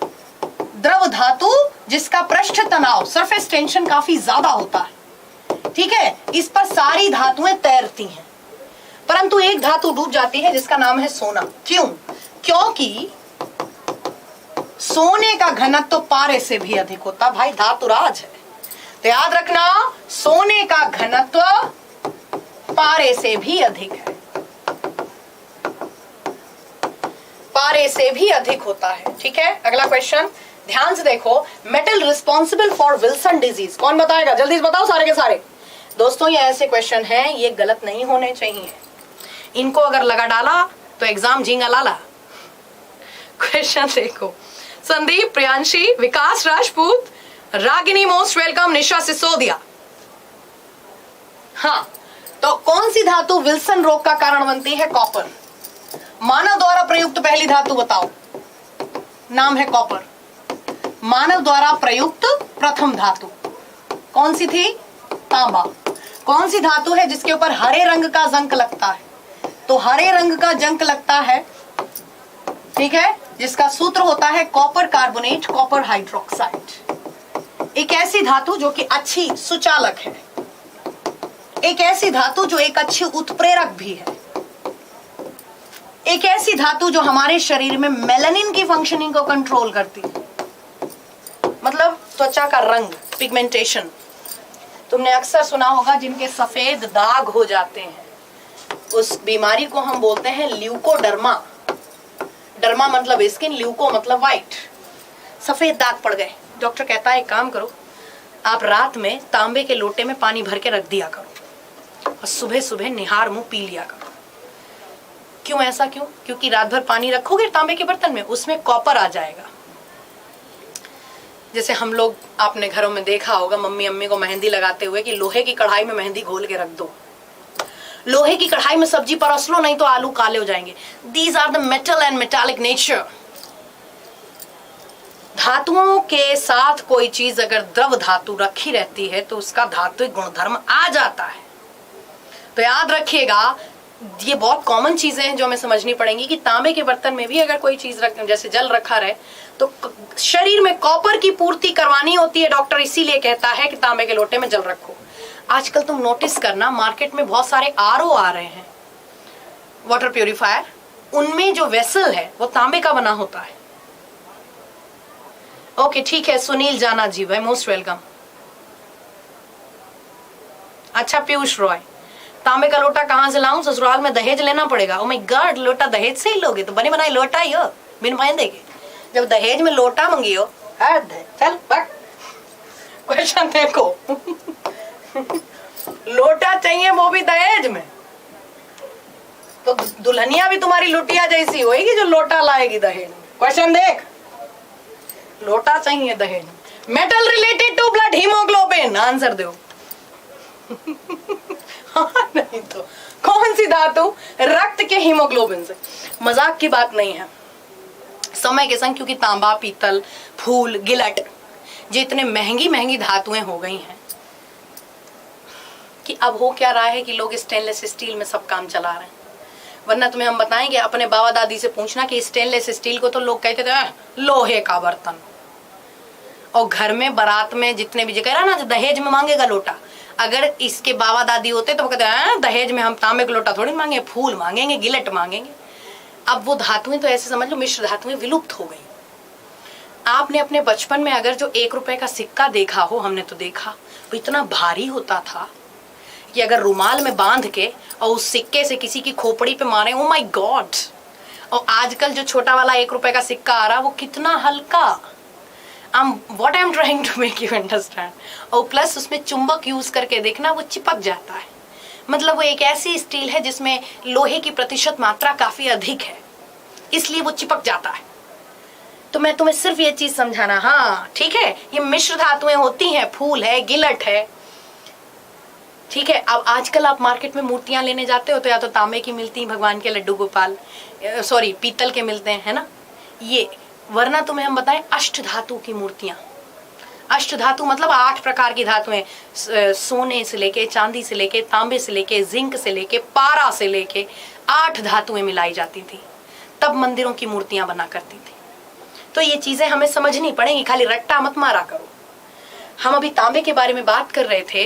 तांबे के बर्तन में आपने आजकल नोटिस नहीं करा, मार्केट में जो ऑफिस में ले जाने वाली बोतलें होती हैं वो सब तांबे की आ रही हैं। क्यों? इंसान घुमा फिरा के फैशन की दुनिया से निकल के जब दवाइयां झेलता है, व्हाइट स्पॉट होने लग गए।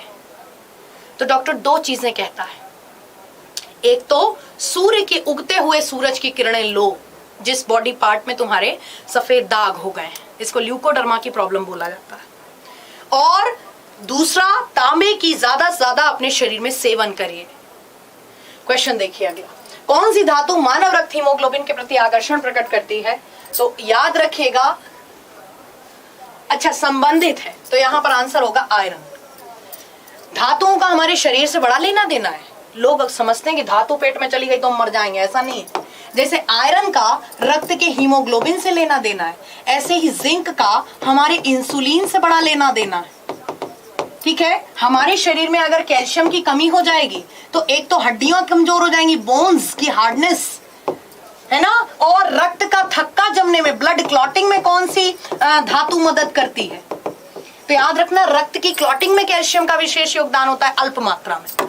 इसी प्रकार से अगर हमारे शरीर में सोडियम की मात्रा बहुत कम हो जाए तो हमारे प्रॉब्लम होने लग जाती। कैसे कि डॉक्टर साहब, हम सोते हैं तो हमारा अक्सर पूरी बॉडी सुन्न हो जाती है। सुन्न समझते हो ना? लोगों को तुमने सुना होगा फालिज का अटैक हो गया, तो याद रखिएगा हमारी बॉडी में जो नर्वस सिस्टम वर्क करता है, तो हमारे शरीर में नर्वस सिस्टम के प्रॉपर तरीके से वर्क करने के लिए, जिसको बोलते हैं द न्यूरॉन्स की इंपल्सेस प्रॉपर तरीके से वर्क करें, उसके लिए किस धातु का शरीर में योगदान होता है? याद रखिएगा सोडियम का।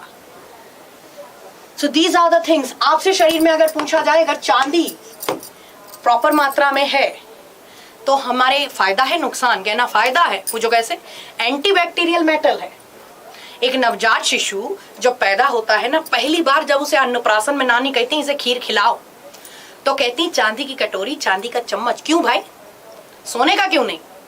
बिकॉज नवजात शिशु में उस टाइम सबसे ज्यादा प्रॉब्लम होती है बैक्टीरिया से संबंधित उसकी बॉडी में रोग, क्योंकि उस टाइम उसका जो इम्यूनिटी होती है ना, शरीर की प्रतिरोधक क्षमता, वो नए बच्चे की उतनी स्ट्रांग होती नहीं, तो बैक्टीरिया संबंधित जरा से रोग लगे। तो याद रखिएगा, शरीर में बैक्टीरिया संबंधित जो रोग होते हैं उनसे हमारी रक्षा करता है। और तो और, चांदी के बर्तन में अगर कोई खाने पीने वाली चीज हमने रख दी है तो वो जल्दी खराब नहीं होती। मतलब अगर तुम मेरे से पूछो कि दूध अगर हम चांदी के बर्तन में रख दें तो जल्दी फटेगा या फिर कॉमन किसी और धातु में, तो मैं ये कहूंगी चांदी के बर्तन में दूध देर से फटेगा, क्योंकि दूध में है लैक्टोबैसिलस बैक्टीरिया, और बैक्टीरिया जब रिएक्शन करेगा तभी दूध फटेगा। डू यू नो दूध फटेगा? तुम्हें समझ में आ रही है? हम कोई अंग्रेजी नहीं पढ़ा रहे हैं। I am just trying to make you understand how can we define the antibacterial metal. तो इसीलिए तुम्हें अन्नप्राशन में सबसे पहले नानी ने क्या खिलाया था? चांदी की कटोरी, गिलसिया, यही सारी चीजें मिलती ना अन्नप्राशन में। अगला क्वेश्चन ध्यान से देखो। समझाने का तरीका जरूर होता है, लेकिन कई जगह जो धर्म है, खासकर हिंदू धर्म, वो विज्ञान के संग खड़ा हो जाता है। हम लोग कहते हैं कि पीपल को जल दो, हिंदू धर्म में कहा जाता है, और तुम्हें पता विज्ञान कहता है पीपल एकमात्र ऐसा वृक्ष है जो 2400 घंटे ऑक्सीजन रिलीज करता है और कार्बन डाइऑक्साइड ग्रहण करता है, जबकि अन्य पेड़ क्या करते हैं? रात के टाइम पेड़ों के नीचे नहीं सोना चाहिए। क्यों? क्योंकि रात में वो हमारी तरह ऑक्सीजन रिलीज करने लगते हैं, फिर तुम उनकी कार्बन डाइऑक्साइड रिलीज करने लगते हैं। आ रही मेरी बात समझ में? तुलसी जैसा पौधा, ओजोन एक मात्र ऐसी गैस है जो हमारे लिए ग्लोबल वार्मिंग का सबसे बड़ा निवारण है, और तुलसी जिसकी हम पूजा करते हैं वो ओजोन जैसी बहुत इंपॉर्टेंट गैस रिलीज करता है। तो I am just trying to make you understand कि आप ऐसे याद रख लो। Single non metal which preserves in cold water, एकमात्र अधातु जिसे हम ठंडे जल में डुबो के रखते हैं, नाम है फास्फोरस। फास्फोरस का भी अपर रूप, जिसको हम सफेद फास्फोरस के नाम से जानते हैं, याद रखिएगा, इसका सूत्र होता है P4, क्योंकि ये क्या करता है? ये वायु के संपर्क में ऑक्सीजन के साथ विस्फोटक है। ऑक्सीजन के साथ विस्फोटक नहीं है, ज्वलनशील है, आग पकड़ लेता है। तो याद रखिएगा, यही कारण है इसे सदैव ठंडे जल में रखा जाता है। इसका प्रयोग कहां पर किया जाता है? याद रखिएगा, इसका धुएं वाला बम बनाने में, धुएं वाला बम या छोटे मोटे पटाखे आप कह सकते हो। आपसे अगर पूछा जाए कौन सी धातु एक विस्फोटक है, तो याद रखना सफेद फास्फोरस एक जाना माना विस्फोटक होता है। क्वेश्चन को ध्यान से पढ़िए और आंसर दीजिए। क्वेश्चन है, metal used to make the shock absorber, इनमें से कौन सी धातु है जिसे शॉक एब्जॉर्बर बनाने में प्रयोग किया जाता है? तुम्हें मेरी बातें समझ में आ रही हैं? सब सर पर से निकल रहा है? हाँ चलो, हाँ राधे राधे कह रहे सोडियम वालों, इसका मतलब तुमने क्लास ना देगी। चलो हाँ, कल की भी क्लास देख लेना, 2 बजे से क्लास हुई थी, एक शानदार मैराथन ली थी। और दोस्तों बात सिर्फ ये है, हम तो पढ़ाने आए थे 1 घंटे की क्लास लेने, फिर हमने देखा इनका एग्जाम भी पास है और बच्चे भी पढ़ने के लिए उत्सुक हैं, तो हमने खींच दी फिर class. It's completely depends upon teacher and also student. Class में टीचर थकेगा या मन से पढ़ाता चला जाएगा, ये पूरी तरीके से स्टूडेंट पे डिपेंड करता है। तुम भगैया, हम तुमसे ज्यादा भगैया। क्वेश्चन देखो, भगैया समझे? नहीं समझे कोई बात नहीं। Metal used to make the shock absorber.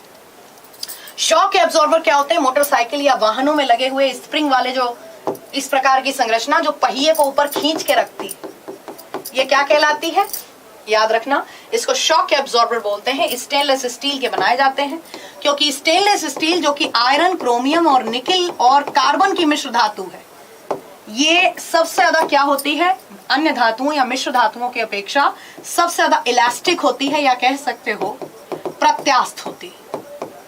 तो स्टील की प्रत्यास्थता का प्रश्न खूब पूछा जाता है, ठीक है? याद रखना, हमारे शरीर में अगर मैं तुमसे पूछूं सोना, चांदी, ठीक है, कैडमियम, ठीक है, और फिर मैंने दे दिया जिंक, इनमें से कौन सी धातु हमारे शरीर के लिए हानिकारक होगी? कौन आंसर देगा? आंसर दो। इनमें से कौन सी धातु है जो हमारे शरीर के लिए हानिकारक होगी? कोई बच्चा आंसर देगा? सोना, चांदी, कैडमियम और जिंक में से कौन सी धातु है जो हमारे शरीर के लिए हानिकारक होगी? Go with right answer. Very good.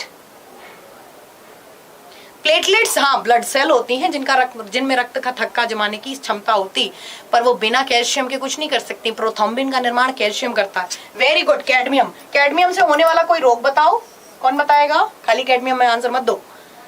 Cadmium से होने वाला कोई रोग बताओ। कैडमियम हमारे शरीर में पहुंच जाएगा तो कौन से अंग को प्रभावित करेगा? कैडमियम हमारे शरीर में पहुंच जाए, जल्दी से। Very good. Anyone? Are you listening me properly? Yes. Cadmium हमारे शरीर में पहुंच जाएगा तो सिलिकोसिस करेगा, ढक्कन। कोई बीमारी बताओ, मिनीमाता करेगा। देखो पहला आंसर आया विजय गंगवार का, विजय गंगवार, और एक और बच्चा देखो रघुवीर नाम है, जाने क्या। कैडमियम हमारे शरीर में गया, इटाई रोग उत्पन्न करेगा। हमने पूछा था तुमसे अंग कौन सा प्रभावित करेगा? कौन सा अंग प्रभावित करेगा? अंग किडनी। क्या प्रभावित करेगा? किडनी प्रभावित करेगा। कैडमियम कहाँ होता है? आंख में, नाक में, गुर्दे में, कहाँ होता है? मतलब सॉरी, इटाई रोग कहाँ होता है? कहना इटाई रोग सबसे पहले जापान में फैला था और पीने वाले जल में अशुद्धि के रूप में पहुंच जाता है कैडमियम हमारे शरीर में और किडनी को प्रभावित करता है। क्वेश्चन देखिए, which is used as the rat killer या रोडेंटिसाइड के रूप में किसका यूज करते हैं? जाना माना क्वेश्चन, जिंक फॉस्फाइड का। क्वेश्चन देखिए 135 क्वेश्चन देखो और आंसर दो। आंसर दो। Which of the following used as the primer on wooden furniture for termite protection? तो यहाँ पे सही आंसर होगा आपका जिंक क्लोराइड। इसको मैं अभी थोड़ी देर पहले करा चुकी हूँ, इनका पूछने का तरीका इसमें थोड़ा सा अलग है, ठीक है। जिंक क्लोराइड मैंने बताया था लकड़ी के फर्नीचर बनते ही पहला लेयर चढ़ा दिया जाता है, ठीक है। जिंक के कुछ कंपाउंड मैं यहाँ पर कराऊंगी, ध्यान से सुनिएगा। सबसे पहले तो इसका आंसर आप सभी को पता होगा, ब्यूटी प्रोडक्ट या सौंदर्य प्रसाधन सामग्री के रूप में जिंक ऑक्साइड का यूज होता है, ठीक है, ओके। इसी प्रकार से अगर मैं तुमसे पूछूं कि लिपस्टिक वगैरह बनती है, ये किससे संबंधित है? तो याद रखना, पशु चर्बी की अभी हम बात कर रहे थे, पशु चर्बी या एनिमल फैट की हम बात कर रहे थे। तो मेरी बात ध्यान से सुनिए, जितनी खासकर फीमेल्स हैं, आप या तो ये चीजें यूज करिए, नहीं तो आप जैसी नेचुरल हैं वो सबसे ज्यादा खूबसूरत है। अन्यथा अगर आप ये प्रोडक्ट यूज करती हैं तो थोड़े महंगे वाले यूज करो, क्योंकि सस्ते वाले प्रोडक्ट्स में आप मान के चलो पशु चर्बी का यूज होता है लिपस्टिक्स बनाने में। स्टिकी मटेरियल होते हैं, ये बनाने के लिए यूज किया जाता है पशु चर्बी का बड़े लेवल पे। इसी तरीके से अगर तुमसे पूछ लिया जाए कि जो कैप्सूल के कवर होते हैं, तुमने वो वाले कैप्सूल देखे ना कि जिसको बीच से खोल के उसकी दवा निकाल ली जाती है, ये कैप्सूल कवर, जो बच्चे कहते हैं ना हम प्योर वेजिटेरियन, आपको पता है 90% कैप्सूल, 90 to 95% कैप्सूल किससे बनाए जाते हैं? किससे बनाए जाते हैं? तो याद रखिएगा, जिलेटिन से बनाए जाते हैं। और ये जिलेटिन कैसे तैयार किया जाता है? बूचड़ खाने का वेस्ट मटेरियल होता है, उससे जिलेटिन का निर्माण किया जाता है। कुछ परसेंट के जो कैप्सूल होते हैं, जो कि महंगे काफी कैप्सूल हो, मेरी बात समझना भाई, हर उद्योग धंधा पैसा बचाना चाहता है। एलोपैथी दवाओं में आप अपने दिमाग से ये बिल्कुल निकाल दीजिए, यू आर प्योर वेजिटेरियन। तो याद रखिएगा, कैप्सूल कवर बनाने में जिस जिलेटिन का यूज होता है वो किससे तैयार होता है? वो बूचड़ खाने के वेस्ट मटेरियल से तैयार होता है। सुनने में हो सकता है तुम्हें मेरी बात अजीब लग रही हो। ऐसे ही जो कफ सिरप हम लोग पीते हैं, ज्यादातर कफ सिरप है, इंजेक्शंस हैं, उनमें अल्कोहल का यूज होता है। ठीक है, इसी प्रकार से तुम्हें हम बताएं, अफीम है जिसे हम मॉर्फिन के नाम से जानते हैं, इसका क्या यूज होता है? भाई गलत तरीके से जो यूज करते हैं वो उसे नशा के रूप में जानते हैं, लेकिन तुम्हें पता है कि बहुत सारी दवाएं बनाने में इसका यूज होता है। जब डॉक्टर कहता है कि बहुत ज्यादा दर्द हो रहा है, इनके स्टोन की प्रॉब्लम है, पथरी हो गई है, ये जो दर्द हो रहा है ये सह नहीं पा रहे हैं, असहनीय दर्द, उस टाइम मॉर्फिन का इंजेक्शन ही काम करता है, आंखें खुल जाती हैं, ओ माय गॉड तुमने हमें मरने से बचा लिया।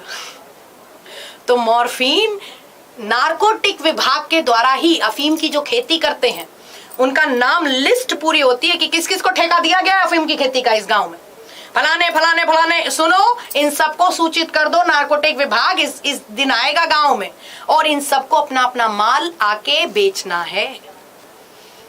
तो मैंने ये बात आपको पहले भी बताई थी कि इनका क्या होता है। बाराबंकी साइड यूपी में अगर हम बात करें तो बाराबंकी शहर सबसे ज्यादा फेमस रहा है अफीम की खेती के लिए, और वहां पे लीगल तरीके से होती है और जो माल होता है उसे और कोई है तो फिर उसकी कीमत मिलती मात्र 600-700 रुपए के हिसाब से, और जब वो कोई ब्लैक में भी खरीदता है तो वही चीज हजारों में बिकती है। खैर, just for the knowledge purpose, ठीक है। तो मैं यही बता रही थी कि मॉर्फिन वगैरह या जिसको हम अफीम बोल रहे हैं ये दवाएं हैं, अगर इसको कैप्सूल के तरीके से यूज किया जाए, ठीक है। राधे राधे। चलो क्वेश्चन देखो, तुम्हारी बहू, जब बहू आई पहले केमिस्ट्री पढ़ ले, ठीक, तुम्हारा रेलवे क्लियर हो जाए तब बहू आ जाएगी, और नहीं तो बहू भी तैयारी कर रहे हो एक रेलवे की। क्वेश्चन देखो, which is related to vitriol, इनमें से कौन विट्रियोल से संबंधित है? ये तीनों के तीनों विट्रियोल से संबंधित है। ये तीनों के तीनों किससे संबंधित है? विट्रियोल से। मतलब कॉपर सल्फेट को हम ब्लू विट्रियोल या नीला थोथा बोलते हैं, ठीक है। इसीलिए जिंक सल्फेट को हम इसी प्रकार से व्हाइट विट्रियोल बोलते हैं, और इसी प्रकार से आयरन सल्फेट को ग्रीन विट्रियोल के नाम से जाना जाता है, ग्रीन विट्रियोल के नाम से। तो नीला थोथा, सफेद थोथा, हरा थोथा, ये औद्योगिक नाम है इनके। तो याद रखना, all above is the right answer. बातें तुम्हें समझ में आती मेरी या नहीं? जो पढ़ने वाले बच्चे वो तो क्लास में बोलते ही नहीं। जे 2 ही 4 बागड़ बिल्ले हैं जो चिल्लाते रहते पूरे time. Which is used in mosquito coil, तो याद रखिएगा anthracene is the right answer. Anthracene is the right answer. फिलहाल आज की जो पीडीएफ है, क्योंकि इसे हमने जिस सॉफ्टवेयर पे पढ़ाया इसको हम एज इट इज सेव कर सकते हैं, तो आप सभी को मिल जाएगी। आशा करती हूँ क्लास अच्छी लगी आप सभी को। आगे भी इसी प्रकार की क्वेश्चन भी लाती रहूं और हद से हद तक जो चीजें तुम्हें मैं दैनिक जीवन से बता सकती हूँ वो बताऊं। इसके लिए बस यही कहूंगी, टीचर उत्साहवर्धन चाहता है। तुमको हो सकता है मैम आपको भी मोटिवेट करने की जरूरत, भाई हाँ टीचर पढ़ा के गया 2 घंटा 3 घंटा, अगर उसकी क्लास में शाम तक 20,000 बच्चा भी क्लास ना देखा तो डिमोटिवेट तो होगा ही। तो सेशन को दिल खोल के एक बार शेयर कर दीजिएगा। क्लास अगर अच्छी लगी हो तो लाइक करने में शर्म मत करिएगा, ठीक है, लेकिन शेयर जरूर कर दीजिएगा। आज की क्लास को यहीं विराम देते हैं। आपने क्या सीखा जिंदगी से, क्या जानते हो विज्ञान के बारे में दैनिक जीवन में, कमेंट बॉक्स में बताया करो, मुझे अच्छा लगेगा, ठीक है। Thank you so much, take care of yourself.